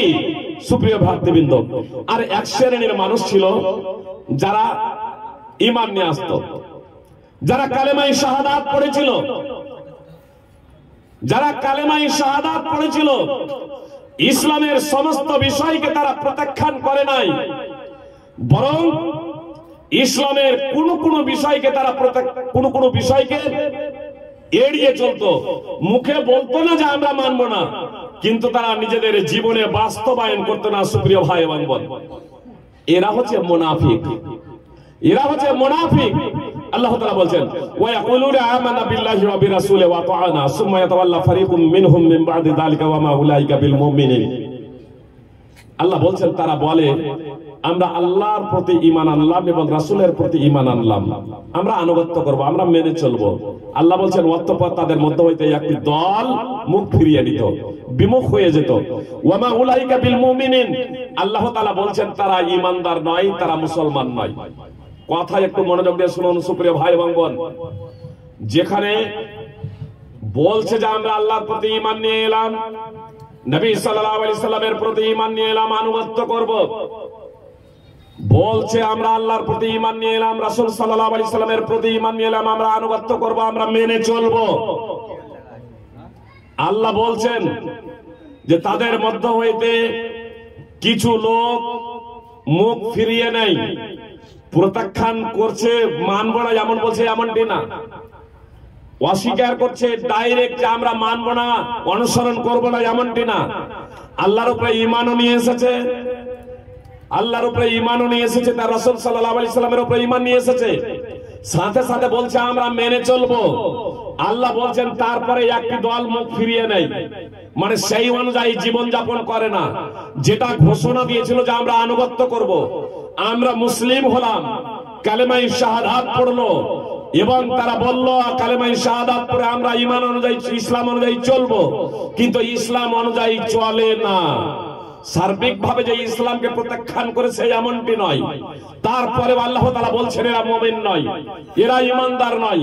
আল্লাহ বলছেন ওয়া মা উলাইকা বিল মুমিনিন, এরা মুসলমান নয়। আল্লাহ বলছেন ওয়া ইযা দুউ ইলাল্লাহি ওয়া রাসূলিহি লিয়াহকুমা বাইনাহুম ইযা ফারিকুম মিনহুম মু'রিদুন। আর যখন তাদেরকে আল্লাহ ও তার রাসূলের প্রতি এমন আহ্বান করা হয় যে তিনি তাদের মধ্যে বিচার মীমাংসা করবেন, তখন তাদের একটি দল মুখ ফিরিয়ে নেয়। কিভাবে মুখ ফিরিয়ে নেয় সেই বিষয়টা শুনুন। যাদেরকে আল্লাহ বললেন এরা মুমিন নয়, এরা মুসলমান নয়, তাদের বৈশিষ্ট্য আল্লাহ তাআলা বর্ণনা করছেন ওয়া ইয়াকুল্লাহুমুল হাক্কু ইয়াতু ইলাইহি মুযিনিন। কিন্তু যদি সত্য তাদের পক্ষে থাকে তাহলে তারা তার কাছে একান্ত বিনীতভাবে ছুটে আসে। অর্থাৎ ইসলামের সমস্ত বিষয়কে তারা মেনে চলে না। কালেমায়ে শাহাদাত পড়েছে, নিজেদের মুসলমান বলে পরিচয় দিয়েছে, ইসলামের সমস্ত কোন বিষয়কে মানব না এ কথা প্রকাশ্যভাবে বলে না, কিন্তু ইসলামের সমস্ত বিষয়কে তারা বাস্তবায়ন করে না। যদি ফাইসালা মীমাংসা তাদের অনুকূলে হয়, তারা বুঝতে পারে যে এই বিষয়ে আমাদের পক্ষেই ফাইসালাটা যাবে, তাহলে তারা অবনত মস্তকে মেনে নেয়, ছুটে আসে তখন সেটাকে বাস্তবায়নের জন্য নবী সাল্লাল্লাহু আলাইহি সাল্লামের কাছে তারা আসে। আর যদি তারা বুঝতে পারে যে ফাইসালা আমাদের বিপক্ষে যাবে, তখন ডাইরেক্ট বলে না আমরা মানব না, বরং চুপচাপ মুহাম্মদ সাল্লাল্লাহু আলাইহি সাল্লামের কাছ থেকে তারা সরে পড়ে, চুপচাপ মুহাম্মদ সাল্লাল্লাহু আলাইহি সাল্লামের কাছ থেকে সরে পড়ে। এই প্রসঙ্গে সূরা নিসা 4 নম্বর সূরা 61 নম্বর আয়াত দ্রষ্টব্য। আল্লাহ তাআলা বলছেন আফি কুলুবিহিম মারাদুন আমির তাবু আম ইয়াখাফুনা আন ইয়াহিফাল্লাহু আলাইহিম ওয়া রাসূলুহু বাল উলাইকা হুমুজ জালিমুন। তাদের অন্তরে কি ব্যাধি আছে? আল্লাহ বলছেন তাদের অন্তরে কি ব্যাধি আছে, নাকি তারা সন্দেহ পোষণ করে, না তারা ভয় করে যে আল্লাহ ও তার রাসূল তাদের উপর জুলুম করবেন, বরং তারাই তো জালিম। তো এরা হলো নকল মুসলমান। এই নকল মুসলমানরা দৃঢ়তার সহিত আল্লাহর কসম খেয়ে বলতো মুহাম্মদ সাল্লাল্লাহু আলাইহি ওয়াসাল্লামের কাছে এসে যে আমরা সাক্ষ্য দিচ্ছি আপনি হচ্ছেন আল্লাহর রাসূল। তো আল্লাহ তাআলা দৃঢ়তার সহিত ঘোষণা দিলেন যে মুহাম্মদ সাল্লাল্লাহু আলাইহি ওয়াসাল্লাম আপনি হচ্ছেন আল্লাহর রাসূল, এটা আল্লাহ তাআলা জানেন। কিন্তু আল্লাহ তাআলা সাক্ষ্য দিচ্ছেন মুনাফিকরা তাদের দাবিতে মিথ্যাবাদী। সূরা মুনাফিকুন 63 নম্বর সূরার 1 নম্বর আয়াত। তাহলে মুনাফিকরা মিথ্যাবাদী, কালেমায়ে শাহাদাতের ঘোষণা দিল, মুহাম্মদ সাল্লাল্লাহু আলাইহি ওয়াসাল্লামকে রাসূল বলে স্বীকৃতি প্রদান করলো, তারপরে আল্লাহ তাআলা বললেন যে এরা হচ্ছে মিথ্যাবাদী। কেন? তারা অন্তর থেকে মুহাম্মদ সাল্লাল্লাহু আলাইহি সাল্লামকে মেনে নেয় নাই। বলবেন যে ওরা তো মুনাফিক, অন্তর থেকে মেনে নেয়নি, আমরা তো অন্তর থেকে মেনে নিয়েছি। আলহামদুলিল্লাহ আপনারা অন্তর থেকে মেনে নিয়েছেন। সুপ্রিয় ভাই এবং বোন, অন্তর থেকে মেনে নেওয়ার তাৎপর্য কি? আল্লাহ তাআলা স্পষ্ট ভাবে বলছেন, ইন্নামা কানা কাউলাল মুমিনিনা ইযা দুউ ইলাল্লাহি ওয়া রাসূলিহি লিয়াহকুমা বাইনাহুম আন ইয়াকুলু সামি'না ওয়া আতা'না। আল্লাহ তাআলা বলেন মুমিনদের তো কথা হবে এটাই, যখন তাদেরকে আল্লাহ এবং তার রাসূলের দিকে আহ্বান করা হবে যে তিনি তাদের মাঝে ফয়সালা করে দিবেন, তখন তারা বলবে সামি'না ওয়া আতা'না, সামি'না ওয়া আতা'না, আমরা শুনলাম, আমরা মেনে নিলাম, আমরা শ্রবণ করলাম, এবার আমরা মেনে চলবো, অনুসরণ করব, আনুগত্য করব। ওয়া উলাইকা হুমুল মুফলিহুন। আল্লাহ তাআলা বলছেন এরাই হলো সফল।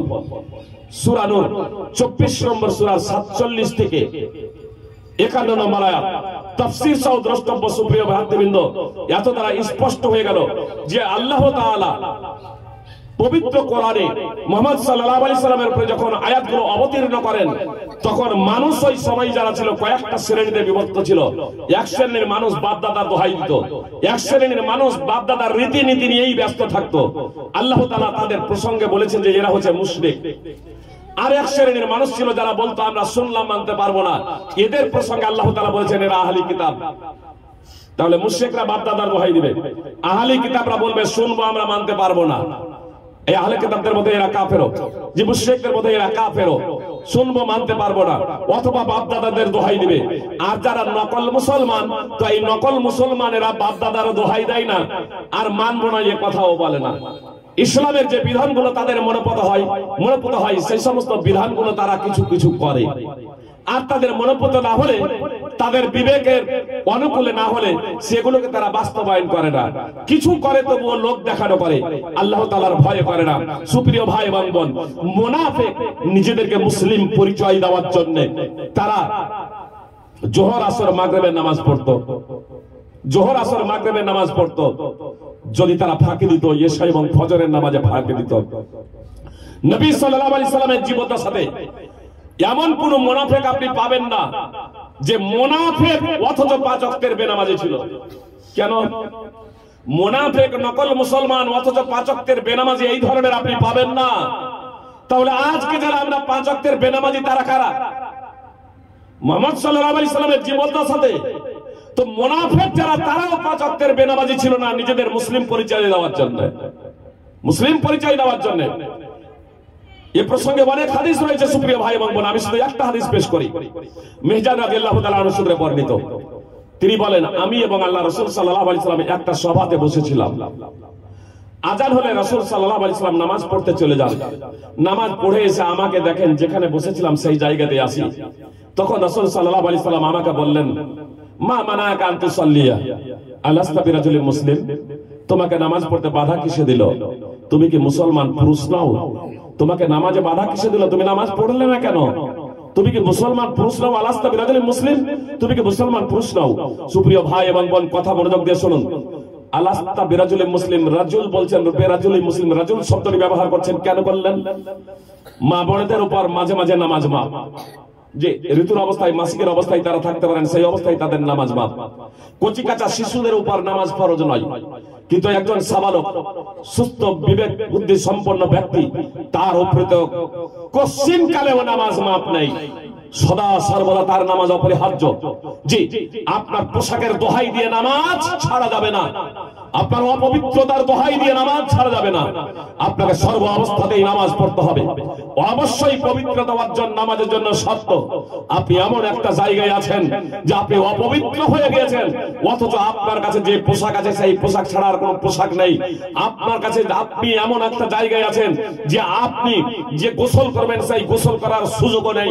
মনে করুন বিমানের উপরে আছেন, আপনি বিমানের উপরে আছেন, হয়তো ঘুমিয়ে গিয়েছিলেন, আপনার নাইট ফলস হয়ে গেছে, আপনার বিমান যখন নামবে মাটিতে তখন আপনার সূর্য অস্তমিত যাবে, আপনি আসরের নামাজ পড়েন নাই অথবা জোহরের নামাজ পড়েন নাই, 11টায় উঠেছেন, যখন আপনার বিমান নামবে মাটিতে সূর্য ডুবে যাবে, তাহলে এই জোহর এবং আসর আপনি কি করবেন? আপনার উপরে গোসল ফরজ হয়ে গেছে, আপনার পোশাক অপবিত্র, ওযু করার মতো আপনার কাছে কোনো কিছু নেই। সুপ্রিয় ভাই এবং বোন, সেই অবস্থাতে আপনাকে নামাজ পড়তে হবে। আপনি সফরে আছেন, জামা বাইনা সালাতাইন করবেন, পড়তে পারেন, এটা জায়েজ। জোহরকে জোহরের টাইমে পড়তে পারেন, আসরকে আসরের টাইমে পড়তে পারেন, কিন্তু জোহর এবং আসরকে আপনি মাগরিবের টাইমে নিয়ে যেতে পারেন না। বলবেন আমার জন্য গোসল ফরজ হয়ে গেছে, গোসল ফরজ হয়ে গেছে, পবিত্রতা অর্জনের কোনো ব্যবস্থা নাই, ওযু করার কোনো ব্যবস্থা নাই, তায়াম্মুমের কোনো ব্যবস্থা নাই। অন্তরে সংকল্প করে নিয়ে আপনাকে সেই অবস্থায় নামাজ পড়তে হবে।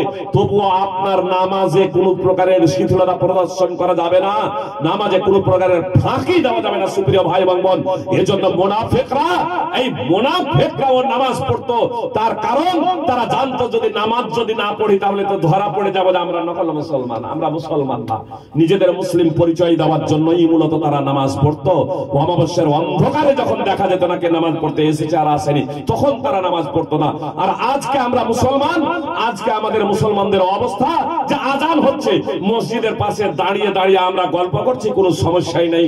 তার কারণ আলেম ওলামাও আমরা ভাবছি যে এরা হচ্ছে মুসলমান, নামাজ না পড়লেও চলে। আর এরাও ভাবে যে এরা মুসলমান, তার কারণ মুসলমান ঘরে জন্মগ্রহণ করেছে। এটা অত্যন্ত দুঃখজনক বিষয়। সুপ্রিয় ভাই এবং কথা মনোযোগ দিয়ে শুনুন। এক ভদ্রলোক বলছিলেন যে আল্লাহ তো নেই, মানুষ তো ধর্ম নিজের তাগিদে সৃষ্টি করেছে। আল্লাহ নেই, ধর্ম মানুষ তাগিদে সৃষ্টি করেছে। উনি বলছেন, আমি মাঝে মাঝে বলি মুসলমান এবং হিন্দুদেরকে যে তোরা যে বলিস ভগবান আর মুসলমানরা বলে আল্লাহ, তো আল্লাহ আর ভগবানকে আপোষে ছাড়ো ভাইরা। সেই লোকটাও যখন মারা যায় তখন তার জানাজার নামাজ পড়ে আমাদের মতো কিছু ব্যক্তি, আল্লাহ তাআলা আমাদের হেদায়েত দান করুন। সুপ্রিয় ভাই এবং বোন, সেই অবস্থায় মৃত্যুবরণ করেছিল। অবশ্য আমি সেই ভদ্রলোককে বলেছিলাম যে আপনার সাথে আমি আলোচনায় বসতে প্রস্তুত। আপনি বিজ্ঞানের দোহাই দিচ্ছেন আর আপনি বিজ্ঞানে কুঠারাঘাত আনছেন, আপনার সাথে আলোচনায় বসার জন্য আমি প্রস্তুত। যদি স্রষ্টা না থাকে তাহলে আমিও বলবো স্রষ্টা নেই, তাহলে আলোচনার টেবিলে বসতে হবে।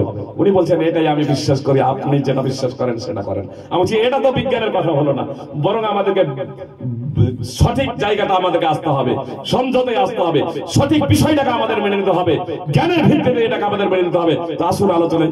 অবশ্য আলোচনা করেননি, অবশ্য ওই অবস্থায় মারা গেলে, ও যা মারা গেছে ও নাস্তিক হয়ে মৃত্যুবরণ করেছে। সুপ্রিয় ভাই, তাহলে আমাদের তো আলেমদের তা থেকে বিরত থাকা কর্তব্য ছিল, কিন্তু আলেমরা তার জানাজা পড়ছে। সুপ্রিয় ভাই এবং বোন, আমি আপনাদের বলতে চাই যে আজ মুসলমান ঘরে আপনারা জন্মগ্রহণ করেছেন তথা আমরা মুসলমান ঘরে জন্মগ্রহণ করেছি। ইসলাম জানি আর না জানি, ইসলাম বুঝি আর না বুঝি, ঈমান বুঝি আর না বুঝি, নামাজ রোজা সম্পর্কে আমাদের কোনো জ্ঞান থাক আর না থাক, কোরআন সম্পর্কে কোনো জ্ঞান থাক আর না থাক, আল্লাহ এবং তার রাসূল সাল্লাল্লাহু আলাইহি ওয়াসাল্লাম সম্পর্কে আমাদের কোনো সঠিক ধারণা থাক আর না থাক, আমরা মুসলমান ঘরে জন্মগ্রহণ করেছি। আমাদের নামটা যখন মুসলমান, মারা যাব, আলেম ওলামা নামাজ পড়বে আমাদের জানাজার, আলেম ওলামা আমাদের জন্য ক্ষমা প্রার্থনা করবে। সুপ্রিয় ভাই এবং বোন, আমি আপনাদের বলতে চাই, এই আলেম ওলামার জানাজা পড়ার কারণে কি আমি আপনি জান্নাতে চলে যাব যদি আমার আপনার ঈমান না থাকে? এই যে নকল মুসলমানদের লিডার আব্দুল্লাহ বিন উবাই বিন সালুল মৃত্যুবরণ করছে, তার জানাজার নামাজ স্বয়ং মুহাম্মদ সাল্লাল্লাহু আলাইহি সাল্লাম আদায় করেছিলেন, তার জানাজার নামাজ স্বয়ং মুহাম্মদ সাল্লাল্লাহু আলাইহি সাল্লাম আদায় করেছিলেন। সুপ্রিয় ভ্রাতৃবৃন্দ, আব্দুল্লাহ বিন উবাই বিন সালুলের, তারপরেও আব্দুল্লাহ বিন উবাই বিন সালুল মুক্তি পাবে না, জান্নাতে যাবে না। সুপ্রিয় ভাই এবং বোন, আব্দুল্লাহ বিন উবাই বিন সালুলের মতো লোকদের প্রসঙ্গে আল্লাহ তাআলা পবিত্র কোরআনে ৪ ভাষায় ঘোষণা করে দিয়েছেন, ইন্নাল মুনাফিকিনা ফিদ দারকিল আসফাল মিনান নার, নিশ্চয়ই মুনাফিকরা জাহান্নামের সবথেকে নিম্নতর স্থানে অবস্থান করবে। সূরা নিসা ৪ নম্বর সূরা ১৪৫ নম্বর আয়াত।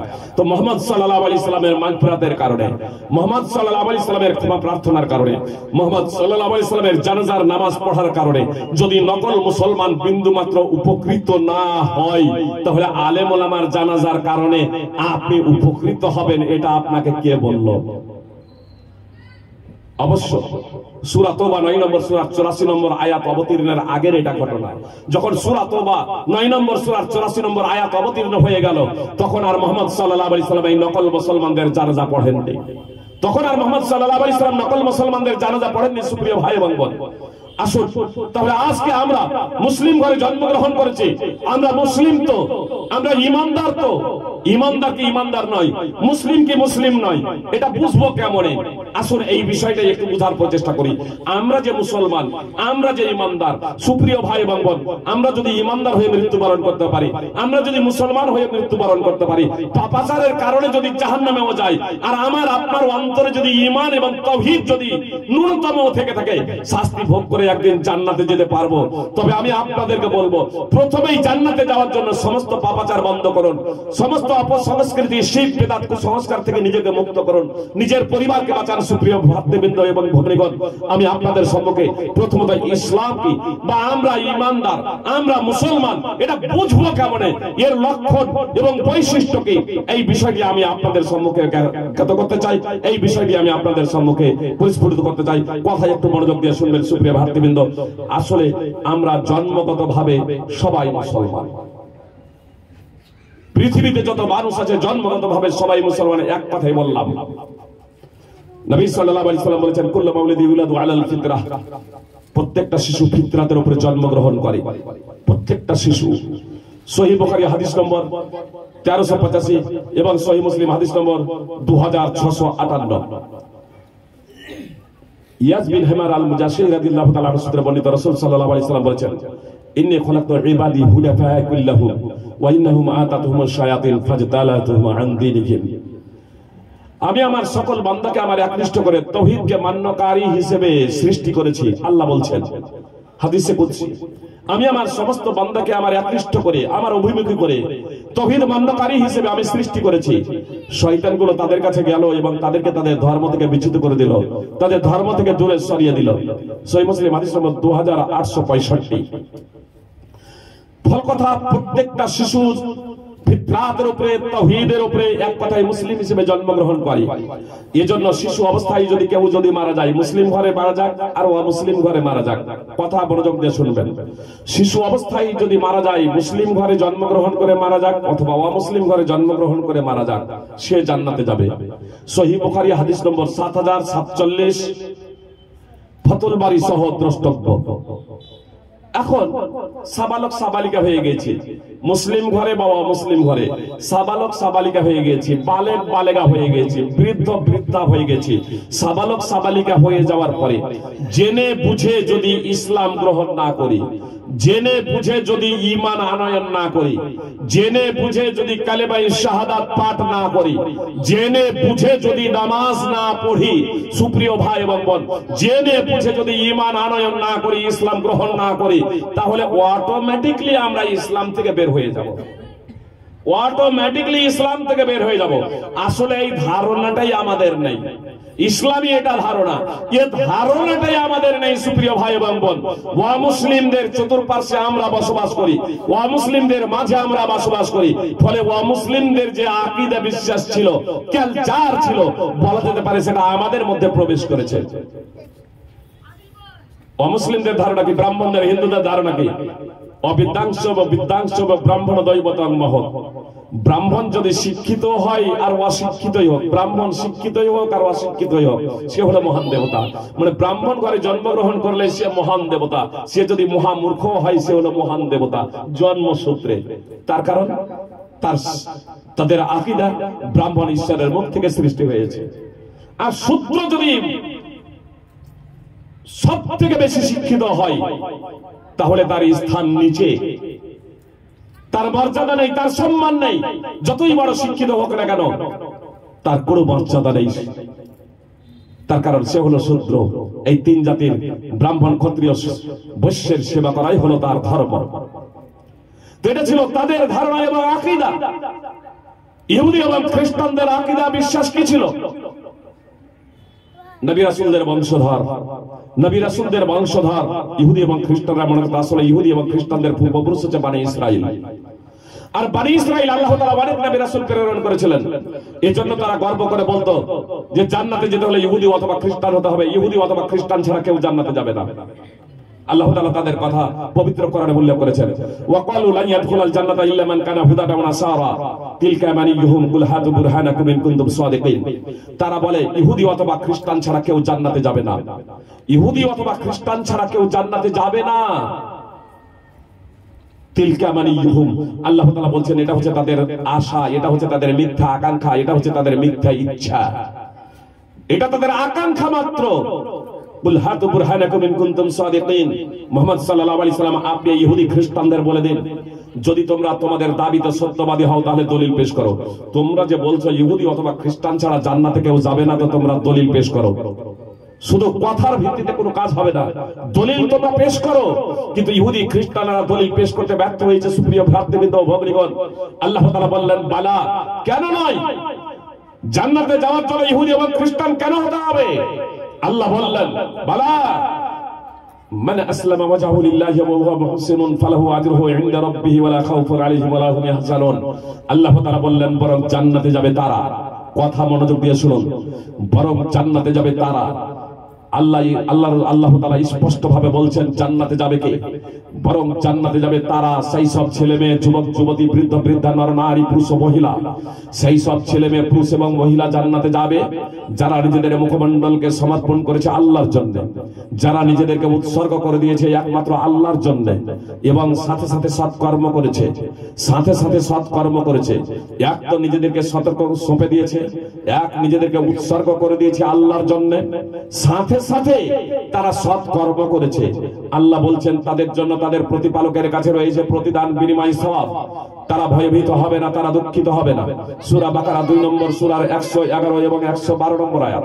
সুপ্রিয় ভ্রাতৃবৃন্দ ও ভগ্নীগণ, আল্লাহ তাআলা স্পষ্ট ভাবে জানিয়ে দিলেন যে জান্নাতে যেতে হলে আমাকে এবং আপনাকে আল্লাহ তাআলার কাছে সমর্পণ করতে হবে, আল্লাহ তাআলার কাছে নিজেদেরকে উৎসর্গ করতে হবে, সাথে সাথে সৎ কর্ম করতে হবে। সুপ্রিয় ভাই এবং বোন, আর এজন্যই ইব্রাহিম আলাইহিস সালাম এবং ইয়াকুব আলাইহিস সালাম নবী রাসূলদের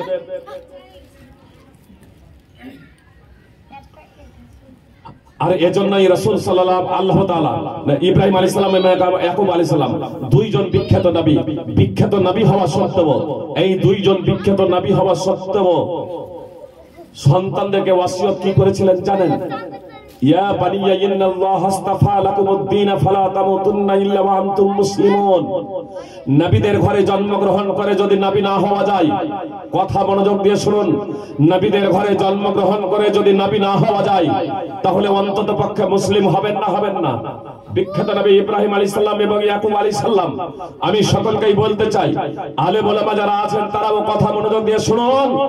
আজকে মুসলিম ঘরে যারা জন্মগ্রহণ করেছে সবাই মুসলমান।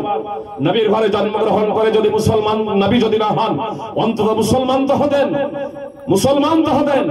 সুপ্রিয় ভ্রাতৃবৃন্দ, যাতে তাদের ঈমান এবং ইসলাম কোনো অবস্থায় ভেঙে না যায়। প্রত্যেকেই তো আমরা মুসলিম হয়ে জন্মগ্রহণ করেছি, যে কোনো অবস্থায় আমাদের ঈমান এবং ইসলাম ভেঙে যেতে পারে, ঈমান এবং ইসলাম বিনষ্ট হয়ে যেতে পারে।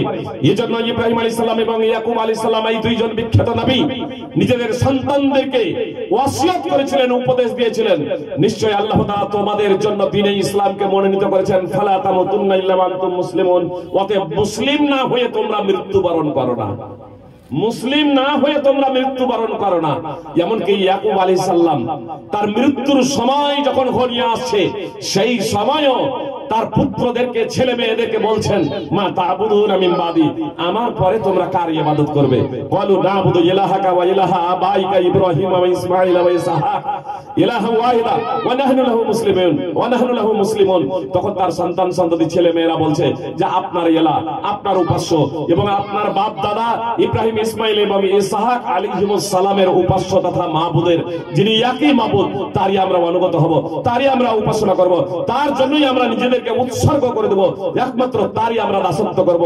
এটা নবী রাসূলদের যেহেতু অন্তরখানা ছিল একেবারে উজ্জ্বল, অন্তরখানা ছিল যেহেতু নির্মল, অন্তরখানা যেহেতু ছিল স্বচ্ছ, তাদের জ্ঞান চক্ষু যেহেতু ছিল একেবারে উন্মুক্ত, এর জন্য তারা, সুপ্রিয় ভ্রাতৃবৃন্দ, সন্তান সন্ততিকে দ্বীনমুখী, আল্লাহ অভিমুখী করার জন্য সার্বিকভাবে প্রচেষ্টা করেছেন।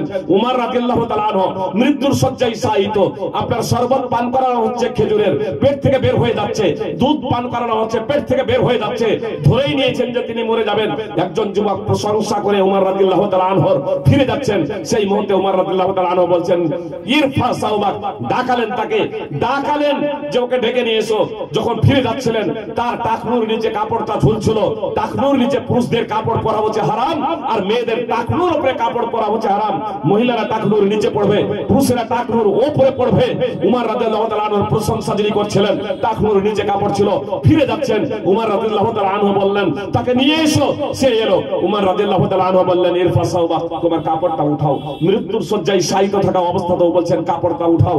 মুহাম্মদ সাল্লাল্লাহু আলাইহি আলাইহি সাল্লামের উপরে যখন আয়াত অবতীর্ণ হলো ওয়া আনদির আশিরাতাকাল আকরাবিন, মুহাম্মদ সাল্লাল্লাহু আলাইহি সাল্লাম আপনি আপনার নিকট আত্মীয়কে ভীতি প্রদর্শন করুন, তখন মুহাম্মদ সাল্লাল্লাহু আলাইহি সাল্লাম নিজের আত্মীয় স্বজনকে আহ্বান করেছিলেন, পাহাড় সাফা পর্বতে উঠে গিয়ে ডাক দিয়েছিলেন সাবাহা বলে, এমনকি নাম ধরে ডাক দিয়েছিলেন।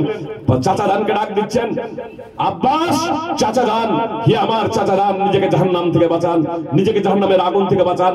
আপনি যদি নিজের জন্য করে না যান এই জগতে, নিজের জন্য কিছু করে না যান এই জগতে, তাহলে আল্লাহর নিকটে আমি আপনার জন্য কিছু করতে পারবো না।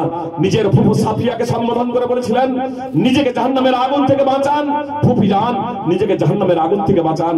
আপনি যদি এখানে নিজের সংস্কার সংশোধন না করেন, আকীদা এবং ঈমান নিয়ে এসে যদি কাজ না করেন, তাহলে আল্লাহর নিকটে আমি আপনার জন্য কিছু করতে পারবো না। নিজের কলিজার টুকরা ফাতেমাকে বলেছিলেন, ইয়া ফাতেমা তো আনকিযি নাফসাকি মিনান নার, হে ফাতেমা, হে ফাতেমা নিজেকে জাহান্নামের আগুন থেকে তুমি বাঁচাও। ইয়া ফাতেমা বিনত মুহাম্মদ সালিলি মিন মালি মা শিত লা বুকি আনকি মিনাল্লাহি শাইয়া, হে মুহাম্মদের কন্যা ফাতেমা নিজের কলিজার টুকরাকে বলছেন, পার্থিব ধন সম্পদ টাকা পয়সা যা কিছু আছে আমার কাছে চেয়ে নাও, আল্লাহর দরবারে আখিরাতে কিয়ামত দিবসে আমি তোমার জন্য কিচ্ছু করতে পারবো না। মুহাম্মদ সাল্লাল্লাহু আলাইহি সাল্লাম নবী রাসূলের সম্রাট, নবী রাসূলের সম্রাট হওয়া সত্ত্বেও তিনি যদি নিজের মেয়ের জন্য কিছু করতে না পারেন, যদি মেয়ে যদি আপনার নিজের জন্য কিছু করে না যান, আকীদা এবং ঈমান যদি সঠিক না করেন, ইসলাম অনুযায়ী জীবন যাপন না করেন, তাহলে মুহাম্মদ সাল্লাল্লাহু আলাইহি সাল্লাম বলেন আমি তোমার জন্য কিছু করতে পারবো না। সুপ্রিয় ভাই এবং বোন, আমি আর একটা হাদিস বলে একটু অন্য বিষয়ে আপনাদের সম্মুখে আলোচনা করব। এই বিষয়টি বলা যেতে পারে, একটু এটাকে সম্প্রসারিত করে দেবো ভাবছি। কথা একটু মনোযোগ দিয়ে শুনুন, কথা একটু মনোযোগ দিয়ে শুনুন সুপ্রিয় ভাই এবং বোন। আমি আপনাদের বলেছিলাম, বাড়িতে যদি আগুন লেগে যায়, বাড়িতে যদি আগুন লেগে যায় আর বাড়ির পরিবার যদি ঘুমিয়ে থাকে, তাদেরকে জাগানোর জন্য পার্শ্ববর্তী লোকেদের সাহায্য সহযোগিতা নিব না, নেব না? কি বলছেন?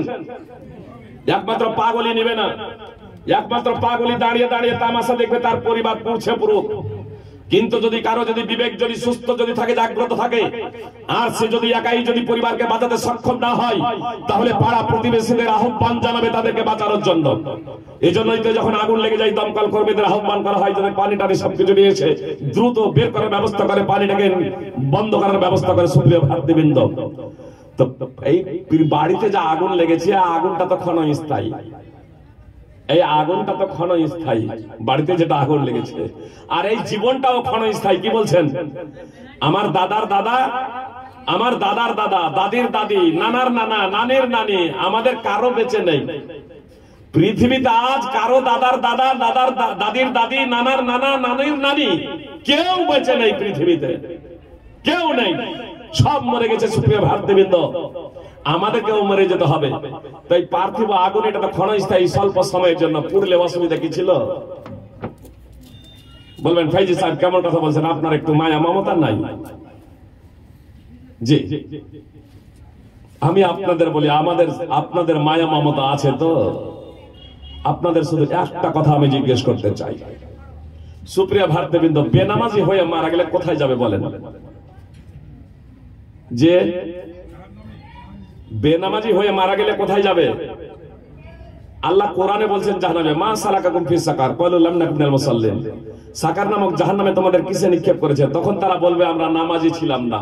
তো বেনামাজি জাহান্নামে যাবে, এটা কোরআনের কথা, মানে আল্লাহর কথা, এবং মুহাম্মদ সাল্লাল্লাহু আলাইহি ওয়াসাল্লাম বলেছেন।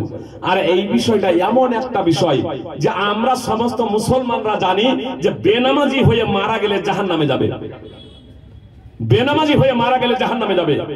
আর তাওহীদ আর ঈমান যদি অন্তরে না থাকে, তাহলে জান্নাতে যাওয়ার কোনোদিনই প্রশ্নই নেই। সুপ্রিয় ভাই এবং বোন, তো বেনামাজি শুধু একটা হাদিসের তাৎপর্য আপনাদের বলি। সামরা বিন জুনদাব রাদিয়াল্লাহু তাআলা আনহু সূত্রে বর্ণিত বিখ্যাত হাদিস, অনেক বড়, 1386 নম্বর হাদিস সহিহ বুখারী এবং 7047 নম্বর হাদিস সহিহ বুখারী। দেখবেন একবারে দীর্ঘ হাদিস রয়েছে, তবে সংক্ষিপ্ত ভাবে 1143 নম্বর হাদিসে ওই ইমাম বুখারী রাহিমাহুল্লাহ হাদিসটিকে উল্লেখ করেছেন।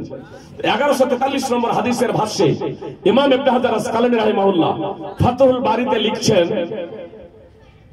মানে আল্লাহ রাসূল সাল্লাল্লাহু আলাইহি ওয়াসাল্লাম দেখলেন হাদিস, আল্লাহ রাসূল সাল্লাল্লাহু আলাইহি ওয়াসাল্লামকে জিবরিল এবং মিকাইল এই দুইজন নিয়ে গেলেন পবিত্র ভূমির দিকে।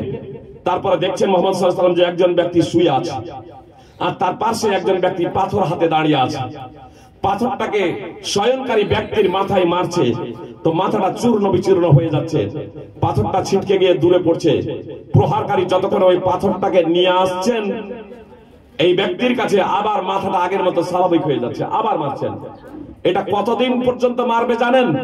ইলা ইয়াউমিল কিয়ামা, যে মরে গেছে একবারে কিয়ামত সংঘটিত না হওয়া পর্যন্ত।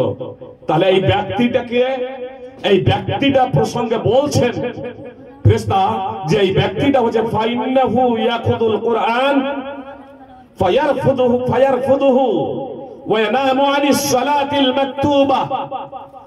এই ব্যক্তি তো কোরআন কিছু জানতো, কিন্তু কোরআন অনুযায়ী জীবন যাপন করতো না, কোরআন অনুযায়ী চলতো না। ওয়া ইয়ানামু আনিস সালাতিল মাকতুবা, এবং সে ফরজ নামাজ ছেড়ে ঘুমিয়ে থাকতো। কথা মনোযোগ দিয়ে শুনবেন। ওয়া ইয়ানামু আনিস সালাতিল মাকতুবা বলা হয়েছে, ওয়া ইয়ানামু আনিস সালাওয়াতিল মাকতুবা বলা হয়নি। সালাত এক বচন, সালাওয়াত এটা বলা হয়নি। এজন্য হাফেজ ইবনে হাজার আসকালানী রাহিমাহুল্লাহ বলছেন যে ইমাম বুখারীর অনুচ্ছেদ রচনা দেখে মনে হচ্ছে যে এই ব্যক্তি এশায়ে আখিরার নামাজ ছেড়ে ঘুমিয়ে থাকতো। এশায়ে আখিরা অর্থাৎ এশার নামাজ পড়তো না। অর্থাৎ এই ব্যক্তি তো দিনে 4 ওয়াক্তের নামাজ পড়তো, 1 ওয়াক্তের নামাজ পড়তো না। 5 ওয়াক্তের নামাজের মধ্যে 4 ওয়াক্তের পড়তো, 1 ওয়াক্তের পড়তো না। তো 1 ওয়াক্তের নামাজ না পড়ার জন্য যদি এই কঠিন শাস্তি হয় যে পাথর দিয়ে তাকে কিয়ামত পর্যন্ত মারা হবে, মারবেন ফেরেশতা, মাথা চূর্ণ বিচূর্ণ হয়ে যাবে, আবার পাথর নিয়ে আসবেন, আবার মাথাটা স্বাভাবিক হয়ে যাবে, আবার মারবেন।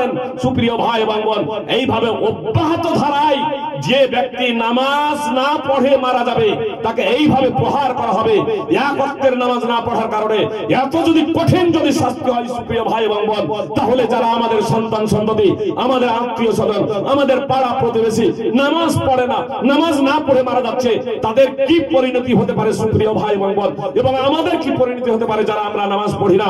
বলুন, আমাদের যদি জ্ঞান চক্ষু যদি জাগ্রত থাকতো, অন্তর চক্ষু যদি জাগ্রত থাকতো, যেভাবে এই চক্ষু দ্বারা, এই দুটো চোখ দ্বারা আগুন দেখছি, পরিবারকে বাঁচানোর জন্য সর্বাত্মক প্রচেষ্টা করছি, আমাদের অন্তর চক্ষু যদি জাগ্রত থেকে থাকে, তাহলে এখনই আমরা অন্তরে দৃঢ় প্রতিজ্ঞাবদ্ধ হয়ে যাব যে আজ থেকে আর আমি নামাজ ছাড়বো না 1 ওয়াক্তেরও।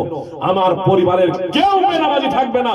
সর্বাত্মক প্রচেষ্টা দিয়ে আমি আপনার পরিবারকে জাহান্নাম থেকে বাঁচাবো, কবরের শাস্তি থেকে বাঁচাবো, বারজাখী শাস্তি থেকে বাঁচাবো। সুপ্রিয় ভাই এবং বোন, যারা আমরা বেঁচে আছি, আসুন আমরা ঈমান আনয়ন করি, কালেমায়ে শাহাদাত জেনে বুঝে পাঠ করি, ঈমানের রুকুনগুলো জানি, ইসলামের রুকুনগুলো জানি, এবং ইসলামকে জেনে বুঝে যে সমস্ত বিষয় দৈনন্দিন জীবনে আমাদের জন্য অপরিহার্য কর্তব্য, সেগুলো আমরা আমাদের ছেলে মেয়েদেরকে অবশ্যই শিক্ষা দেব এবং আমরা নিজেরাও শিখবো।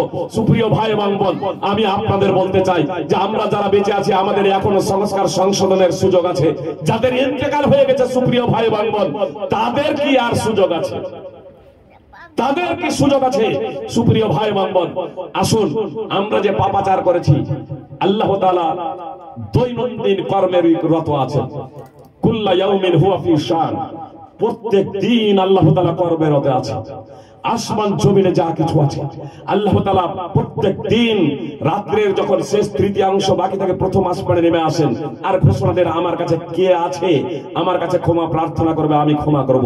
সুপ্রিয় ভাতৃবৃন্দ, আমি আপনাদের বলতে চাই, শেষ রাত্রে উঠুন, 2 রাকাত নামাজ পড়ুন আল্লাহ তাআলার কাছে। শেষ তাশাহুদে 2 রাকাত নামাজ পড়ুন, তাশাহুদে সালামের আগে, সাজদায় তাশাহুদে সালামের আগে আপনার দোয়া করুন, যেগুলো আরবিতে দোয়া আছে, দোয়ায়ে মাসুরা আছে, সেগুলো পাঠ করে নিন। তারপর আপনি মাতৃভাষাতেই আল্লাহ তাআলার কাছে প্রার্থনা করুন। যে মাতৃভাষায় দোয়া করা যায়, কোনো সমস্যা নেই। আপনি মাতৃভাষাতে আপনি যা ইচ্ছা দোয়া করুন, যা ইচ্ছা বলতে আপনার সফলতার জন্য, আপনার ক্ষমা প্রার্থনার জন্য, আপনার ছেলে মেয়েকে নেক বানানোর জন্য আল্লাহ তাআলার কাছে তৌফিক কামনা করুন সুপ্রিয় ভাই এবং বোন, এবং সাথে সাথে আল্লাহর পথে খরচ করুন। আল্লাহ যে আপনাকে যে সম্পদ দিয়েছেন, সেই সম্পদ আল্লাহ তাআলার পথে খরচ করুন সুপ্রিয় ভাই এবং বোন। আল্লাহ তাআলা স্পষ্ট ভাবে বলছেন মুসলমান কারা, ঈমানদার কারা। আল্লাহ বলছেন ইন্নামাল মুমিনুনা আল্লাযীনা ইযা যুকিরাল্লাহু ওয়াজালাত কুলুবুহুম, নিশ্চয় মুমিন তো হলো তারাই যাদের সম্মুখে আল্লাহ আল্লাহর বর্ণনা করা হলে তাদের অন্তর প্রকম্পিত হয়ে যায়। ওয়াইদা তুলিয়াত আলাইহিম আয়াতুহু যাদাতুহুম ঈমানা, এবং তাদের সম্মুখে আল্লাহর আয়াত তেলাওয়াত করা হলে তাদের ঈমান বৃদ্ধি হয়ে যায়। ওয়ালা রাব্বিহিম ইয়াতাওয়াক্কালুন, এবং তারা নিজেদের প্রভুর উপরই ভরসা করে, নিজেদের প্রতিপালকের উপর ভরসা করে। আল্লাযীনা ইউকিমুনাস সালাতা ওয়া মিম্মা রাযাকনাহুম ইউনফিকুন, আল্লাহ বলছেন এরাই তো হলো তারা যারা সালাত কায়েম করে, নামাজ আদায় করে, এবং আমি তাদেরকে যে রিজক দিয়েছি সেই রিজক থেকে খরচ করে, সম্পদ খরচ করে। পাঁচটি গুণাবলীর কথা বললেন। সুপ্রিয় ভাই এবং বোন, আজ আমি আপনি হারাম পথে হাজার হাজার টাকা আমরা খরচ করছি। এই হারাম পথে খরচ করছি, তার জন্য এক জবাবদিহি করতে হবে। সুপ্রিয় ভ্রাতৃবৃন্দ, আপনি বৈধ পদ্ধতিতে উপার্জন করেছেন, উপার্জন তো করেছেন বৈধ পদ্ধতিতে, কিন্তু খরচ করছেন অবৈধ পদ্ধতিতে, অপচয় করছেন, এগুলো হচ্ছে হারাম। সুপ্রিয় ভাই এবং বোন, এর জন্য আপনাকে আমাকে জবাবদিহি করতে হবে। আপনি উপার্জন করুন বৈধ পদ্ধতিতে, খরচ করুন বৈধ জায়গায়। সুপ্রিয় ভাই এবং বোন, আর এর জন্য আপনার দোয়া যাতে দ্রুত কবুল হয়, তার জন্য আপনার গুনাহ যাতে মাফ হয়, তার জন্য আল্লাহ তাআলাকে সন্তুষ্ট করার লক্ষ্য এবং উদ্দেশ্যে আপনার উপার্জিত বৈধ সম্পদ থেকে আল্লাহ তাআলার পথে খরচ করবেন। আল্লাহ তাআলা বলছেন তারা নামাজ কায়েম করে এবং আমি যে রিজক দিয়েছি, সম্পদ দিয়েছি, তা থেকে ব্যয় করে। সুপ্রিয় ভাই এবং বোন, আমাদের কাছে যে সম্পদ আছে এটা আমার আপনার বিদ্যা বুদ্ধির ফল নয়। অন্যথায় যারা পৃথিবীতে সব থেকে জ্ঞানী হতো সে সব থেকে বড় লোক হতো, সে সব থেকে ধনী হতো। ইয়ে জনসম্পদ, এটা হচ্ছে আল্লাহ তাআলার পক্ষ থেকে একটা পরীক্ষা। আমাকে আপনাকে দিয়ে আল্লাহ তাআলা পরীক্ষা করতে চান। অতএব আমি এবং আপনি বৈধ পন্থায় উপার্জন করব, সাথে সাথে দিনের পথে খরচ করব। সুপ্রিয় ভ্রাতৃবৃন্দ, দিনের পথে খরচ আমাকে আপনাকে খরচ করতে হবে। আল্লাহ তাআলা পবিত্র কোরআনে দিনের পথে খরচের জন্য অনেক জায়গাতে উৎসাহ প্রদান করেছেন। সুপ্রিয় ভ্রাতৃবৃন্দ, এবং মুহাম্মদ সাল্লাল্লাহু আলাইহি ওয়াসাল্লাম উৎসাহ প্রদান করেছেন। সম্পদ দান করলে সম্পদ কমে না, সম্পদ আল্লাহর পথে খরচ করলে সম্পদ কমে না। মা নাকাসাত সাদাকাতুম মিন মাল, আল্লাহ রাসূল সাল্লাল্লাহু আলাইহি ওয়াসাল্লাম বলেন সম্পদ দান করলে সম্পদ কমে না, বরং সম্পদ বৃদ্ধি হয়। আমি এবং আপনি বাহ্যিকভাবে যদিও এটা বুঝতে না পারি, বলবেন 1000 টাকা পকেটে আছে, 500 টাকা দিলে থাকবে 500 টাকা, তো সম্পদ তো কমলো।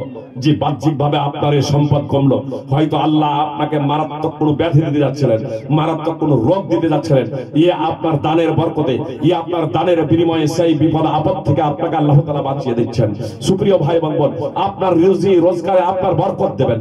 এজন্য আমাকে আপনাকে দিনের পথে, সুপ্রিয় ভাই এবং বোন, আমাকে আপনাকে খরচ করতে হবে। আল্লাহ তাআলা আমাদেরকে তার দিনের পথে খরচ করার তৌফিক দান করেন।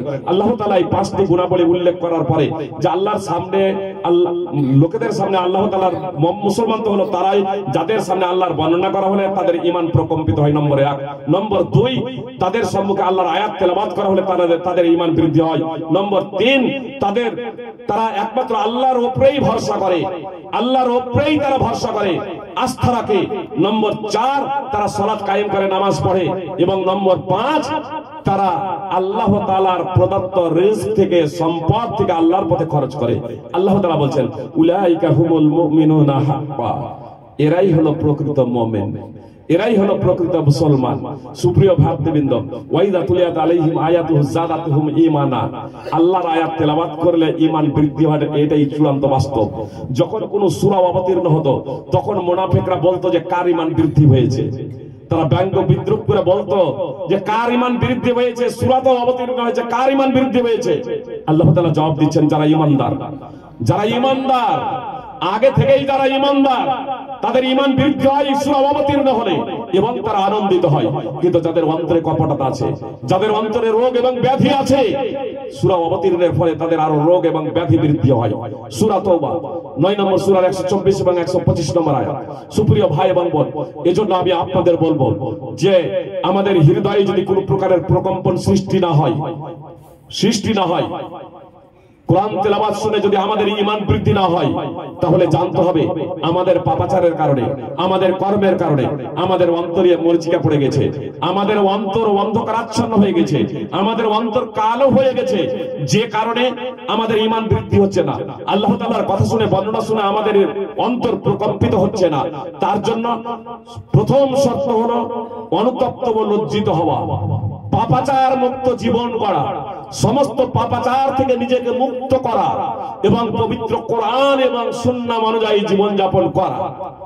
এক, লজ্জিত হওয়া, তওবা করা, আল্লাহ তাআলার কাছে ক্ষমা প্রার্থনা করা, পাপাচার ভবিষ্যতে না করা, এবং আল্লাহ তাআলার পথে খরচ করা। সুপ্রিয় ভাই এবং বোন, যেগুলো ওয়াজিব ফরজ আছে সেগুলো তো অবশ্যই করবেন, যাকাত ওসর ইত্যাদি দেবেন। আপনাকে নফল সাদকা, নফল দানের মাধ্যম দিয়ে আল্লাহ তাআলার সন্তুষ্টি অর্জন করতে হবে। আল্লাহ তাআলা আমাদের প্রত্যেককে প্রকৃত ঈমানদার হওয়ার তৌফিক দান করেন। আল্লাহ তাআলা বলছেন এই পাঁচটি গুণাবলী উল্লেখ করার পরে, উলাইকা হুমুল মুমিনুনা হাক্কা, এরাই হচ্ছে প্রকৃত অর্থে মুমিন। লাহুম দারাজাতুন ইনদা রাব্বিহিম, তাদের প্রতিপালকের কাছে তাদের জন্য রয়েছে সুউচ্চ মর্যাদা, ওয়া মাগফিরাহ এবং ক্ষমা, ওয়া রিজকুন কারীম এবং সম্মানজনক রিজক। সূরা আনআম 8 নম্বর সূরার 2 থেকে 4 নম্বর আয়াত। সুপ্রিয় ভাতৃবৃন্দ, আমি এখানেই আলোচনা শেষ করছি এ কথা বলে যে অবশ্যই আমি শুধু উৎসাহ প্রদান করলাম দান করা প্রসঙ্গে। আপনারা আল্লাহুম্মা সাল্লি আলা আলি ফুলান। সুপ্রিয় ভাতৃবৃন্দ, মুহাম্মদ সাল্লাল্লাহু আলাইহি সাল্লামকে কেউ যখন দান দিতেন তখন এই বাক্যটাই ব্যবহার করতেন, আল্লাহুম্মা সাল্লি আলা আলি ফুলান। নাম যখন জানতেন ডাইরেক্ট নাম আল্লাহুম্মা সাল্লি আলা, এখন আবু আউফা যখন দান করলেন, আব্দুল্লাহ ইবনে আবি আউফা বলছেন যা আবু আউফা যখন দান করলেন রাসূল সাল্লাল্লাহু আলাইহি ওয়াসাল্লামকে, তখন আল্লাহ রাসূল সাল্লাল্লাহু আলাইহি ওয়াসাল্লাম বলেন আল্লাহুম্মা সাল্লি আলা আলি আবি আউফা, আল্লাহুম্মা সাল্লি আলা আলি ফুলান। সুপ্রিয় ভাতৃবৃন্দ, আমি অবশ্য বক্তব্য এখানে সমাপ্ত করে দিচ্ছি, শুধু 2 মিনিট। যারা আমার হাতে আপনারা যদি দান দেব মনে করেন, পরবর্তীতে অবশ্য আছেন, মাত্র 2 মিনিট, 2000, 5000, 10,000, আমি অবশ্য এলাকা সম্পর্কে অবগত নাই, আমার হাতে দিতে হবে এমন কোনো কথা নেই। আপনারা স্টেজে রেখে দেবেন, 10,000 দেবেন, এই ধরনের কোনো ব্যক্তি আছেন এখানে? যে অনেক জায়গাতে 50,000 হয়। সেদিন আনন্দপুরে ছিলাম আপনার গত রবিবারে, এক ভাই দিলেন 50,000 টাকা। অবশ্য কতক জায়গাতে লাখ টাকাও দেন। অবশ্য সব জায়গায় দিতে হবে এমন কোনো কথা নেই, সবাই পারবেন এমন না, বুঝতে পেরেছেন? তাহলে অর্থ থাকলে দেবেন, নিজের উপরে একবারে চাপ পেয়ে নিয়ে নয়, স্বতঃস্ফূর্ত ভাবে আমি আপনাদের বলি।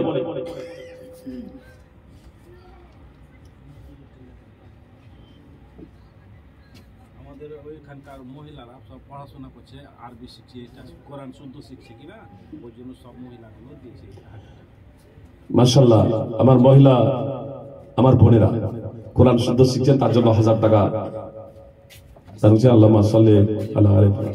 5,000 পাঠিয়েছে, আর ফটিক ঠিকাদার 5,000, আর মুজিবুর রহমান ঠিকাদার 5,000, আর ফটিক ঠিকাদার 5,000, আর দুজন 1,000 করে দেবেন, আর দুজন 1,000 করে 2,000।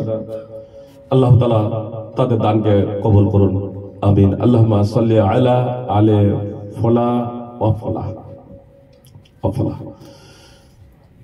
সুপ্রিয় ভক্তবৃন্দ, আমি আপনাদের সম্মুখে যে কথাগুলো পরিবেশন করলাম একটু মূল্যায়ন করার প্রচেষ্টা করবেন, বিষয়টা একটু বোঝার প্রচেষ্টা করবেন এবং নিজেদের জীবনে বাস্তবায়নের প্রচেষ্টা করবেন। সর্বোপরি বলি, বয়স হয়ে গেছে, শিক্ষার শেষ নেই। যতদিন পর্যন্ত বেঁচে আছেন ততদিন পর্যন্ত শিখতে হবে। নিজেদের ছেলে মেয়েদেরকে অবশ্যই শিক্ষা দেন, অবশ্যই শিক্ষা দেন। সাথে সাথে বয়স হয়ে গেছে বলে লজ্জাবোধ করবেন না। আকীদা সংক্রান্ত বই প্রত্যেকের বাড়িতে অন্তত একখানা করে থাকা অপরিহার্য কর্তব্য। কিতাবুত তাওহীদ আমাদের মাতৃভাষায় বাংলায় হয়ে গেছে। আপনার ঈমান কি এবং ইসলাম কি এ প্রসঙ্গে আপনারা জানতে পারবেন। আল্লাহুম্মা সাল্লি আলা আলি ফুলান, একজন ডাক্তার 1000 টাকা দান করেছে। তো অবশ্যই আপনারা পড়ুন, বইপত্র পড়ুন, অধ্যয়ন করুন এবং নিজের ছেলে মেয়েদেরকে শিক্ষিত করুন। সুপ্রিয় ভাই এবং বোন, যেদিন প্রত্যেক মুসলিম ইসলামের মৌলিক জ্ঞান সম্পর্কে জ্ঞানান্বিত ছিল, শুধু ইসলামের মৌলিক জ্ঞান নয়, অনেক মুসলিম সেদিন বিশ্বকে পথ নির্দেশনা দেখিয়েছিল। সারা পৃথিবীতে আলো জ্বেলেছিল, সেই আলো বা দৌলতে বা বিনিময়ে বাড়া যেতে পারে। আপনার একদিকে যদি স্পেন যদি হয়, এই ভারতবর্ষের মাটিতে মুসলিমরা প্রায় 1000 বছর ধরে ভারতবর্ষকে শাসন করেছিল। আবার এই মুসলিম জাতি সারা পৃথিবীতে শাসন ক্ষমতা ছাড়া অপদস্থ, পদদলিত, লাঞ্ছিত কেন জানেন? দিন এবং দুনিয়া উভয় ক্ষেত্রে মুসলিমরা আজকে পশ্চাৎপদ। পার্থিব শিক্ষা থেকেও আমরা নিজেদেরকে দূরে সরিয়ে নিয়েছি। আর দ্বীনি শিক্ষা, ধর্মীয় শিক্ষা সম্পর্কে তো একেবারে সম্পূর্ণ আমরা উদাসীন। 1% মুসলিম আপনার দ্বীনি শিক্ষার সাথে জড়িত নয়। এজন্য আমি পরিশেষে শুধু একটাই কথা বলবো, আপনি দুনিয়াবী শিক্ষা, পার্থিব শিক্ষার দিকেও আপনার এগিয়ে চলুন। উচ্চ থেকে উচ্চতর শিক্ষায় শিক্ষিত হন, সাথে সাথে ইসলামের মৌলিক শিক্ষা যাতে প্রত্যেকটা মুসলিম ভাই এবং বোন, ছেলে মেয়ের অন্তরে জাগ্রত থাকে, তার জন্য আমাদেরকে সার্বিক প্রচেষ্টা করতে হবে। প্রয়োজন হলে 3 টাইমের পরিবর্তে 2 টাইম খান, কিন্তু ছেলে মেয়েকে শিক্ষিত করে যান, তাহলে এই দুনিয়াতে লাভবান হবেন এবং পরকালেও সুখময় জীবন যাপন করবেন। যদি এই শিক্ষা, দ্বীনি ইসলামের মৌলিক জ্ঞান শিখিয়ে এবং নিজে শিখে সেই অনুযায়ী জীবন যাপন করে আমরা যেতে পারি, আল্লাহ তাআলা আমাদের প্রত্যেককে পবিত্র করার সুন্নাহ অনুযায়ী জীবন যাপন করার তৌফিক দান করেন। আমিন। আসসালামু আলাইকুম ওয়া রাহমাতুল্লাহি ওয়া বারাকাতুহু।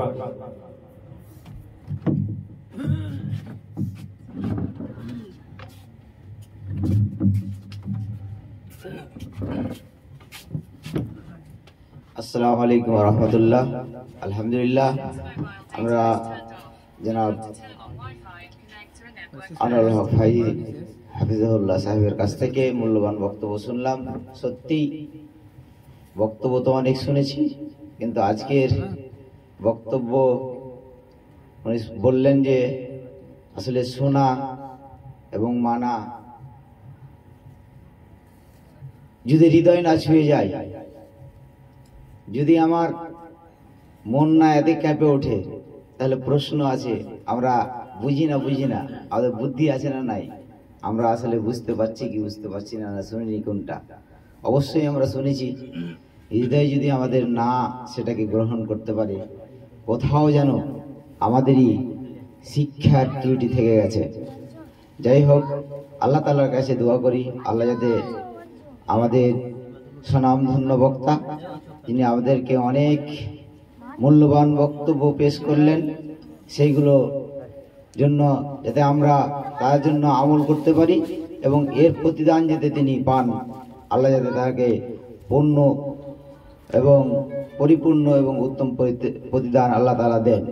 তারপরে আমাদের দাওয়াতি সভার শেষ বক্তা আমাদের সামনে উপস্থিত হয়ে গেছেন। তিনি আসবেন সুদূর আলিগড়ের বর্তমান শিক্ষার্থী, তিনি আমাদের সামনে এসে উপস্থিত হয়ে গেছেন। ফাজিলাতুল শাইখ মোহাম্মদ ইসহাক বিন মোহাম্মদ ইব্রাহিম সালাফি হাফিজাহুল্লাহ, তিনি আপনাদের সামনে এখন বক্তব্য রাখবেন।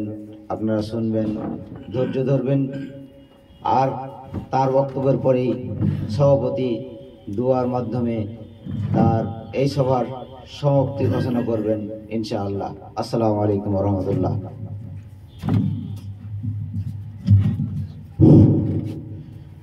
السلام عليكم ورحمة الله وبركاته. الحمد لله نحمده ونستعينه ونستغفره ونعوذ بالله من شرور أنفسنا ومن سيئات أعمالنا. من يهده الله فلا مضل له ومن يضلل فلا هادي له. وأشهد أن لا إله إلا الله وأشهد أن محمدا عبده ورسوله. أما بعد، فإن خير الحديث كتاب الله، وخير الهدي هدي محمد صلى الله تعالى عليه وسلم. وشر الأمور محدثتها، وكل محدثة بدعة، وكل بدعة ضلالة، وكل ضلالة في النار. أعوذ بالله من الشيطان الرجيم. بسم الله الرحمن الرحيم. يا أيها الذين آمنوا قوا أنفسكم وأهلكم نارا وقودها الناس والحجارة عليها ملائكة غلاظ شداد لا يعصون الله ما أمرهم ويفعلون ما يؤمرون. وقال النبي صلى الله تعالى عليه وسلم ألا كلكم راع وكلكم مسؤول عن رعيته. শ্রদ্ধেয় সম্মানিত এই সভার সভাপতি সাহেব এবং আমার সামনে বসে থাকা ইসলামের পতাকা উত্তোলনকারী ছোট বড় ভাইজি ও বাপজানেরা, সর্বাগ্রে প্রশংসা কেবলমাত্র সেই মহান রব্বুল আলামিনের জন্য যিনি আমাদেরকে এই পবিত্র মজলিসে একত্রিত হওয়ার তৌফিক দান করেছেন। তাই সকলে বলুন আলহামদুলিল্লাহ। তারপরে পরে শেষ নবী জনাবে মুহাম্মদ রাসূলুল্লাহ সাল্লাল্লাহু আলাইহি ওয়াসাল্লাম এর উপর শত সহস্র দরুদ ও সালাম বর্ষিত হোক। আল্লাহুম্মা সাল্লি আলাইহি ওয়া সাল্লিম বারিক আলাইহি। প্রিয় শ্রোতা, ব্যাপারটা হচ্ছে কি, আপনারা সবাই জানেন যে এটা হচ্ছে একটি ইসলামিক সভা এবং আমি শুনেও খুব খুশি হয়েছি যে এইরকম একটি সভা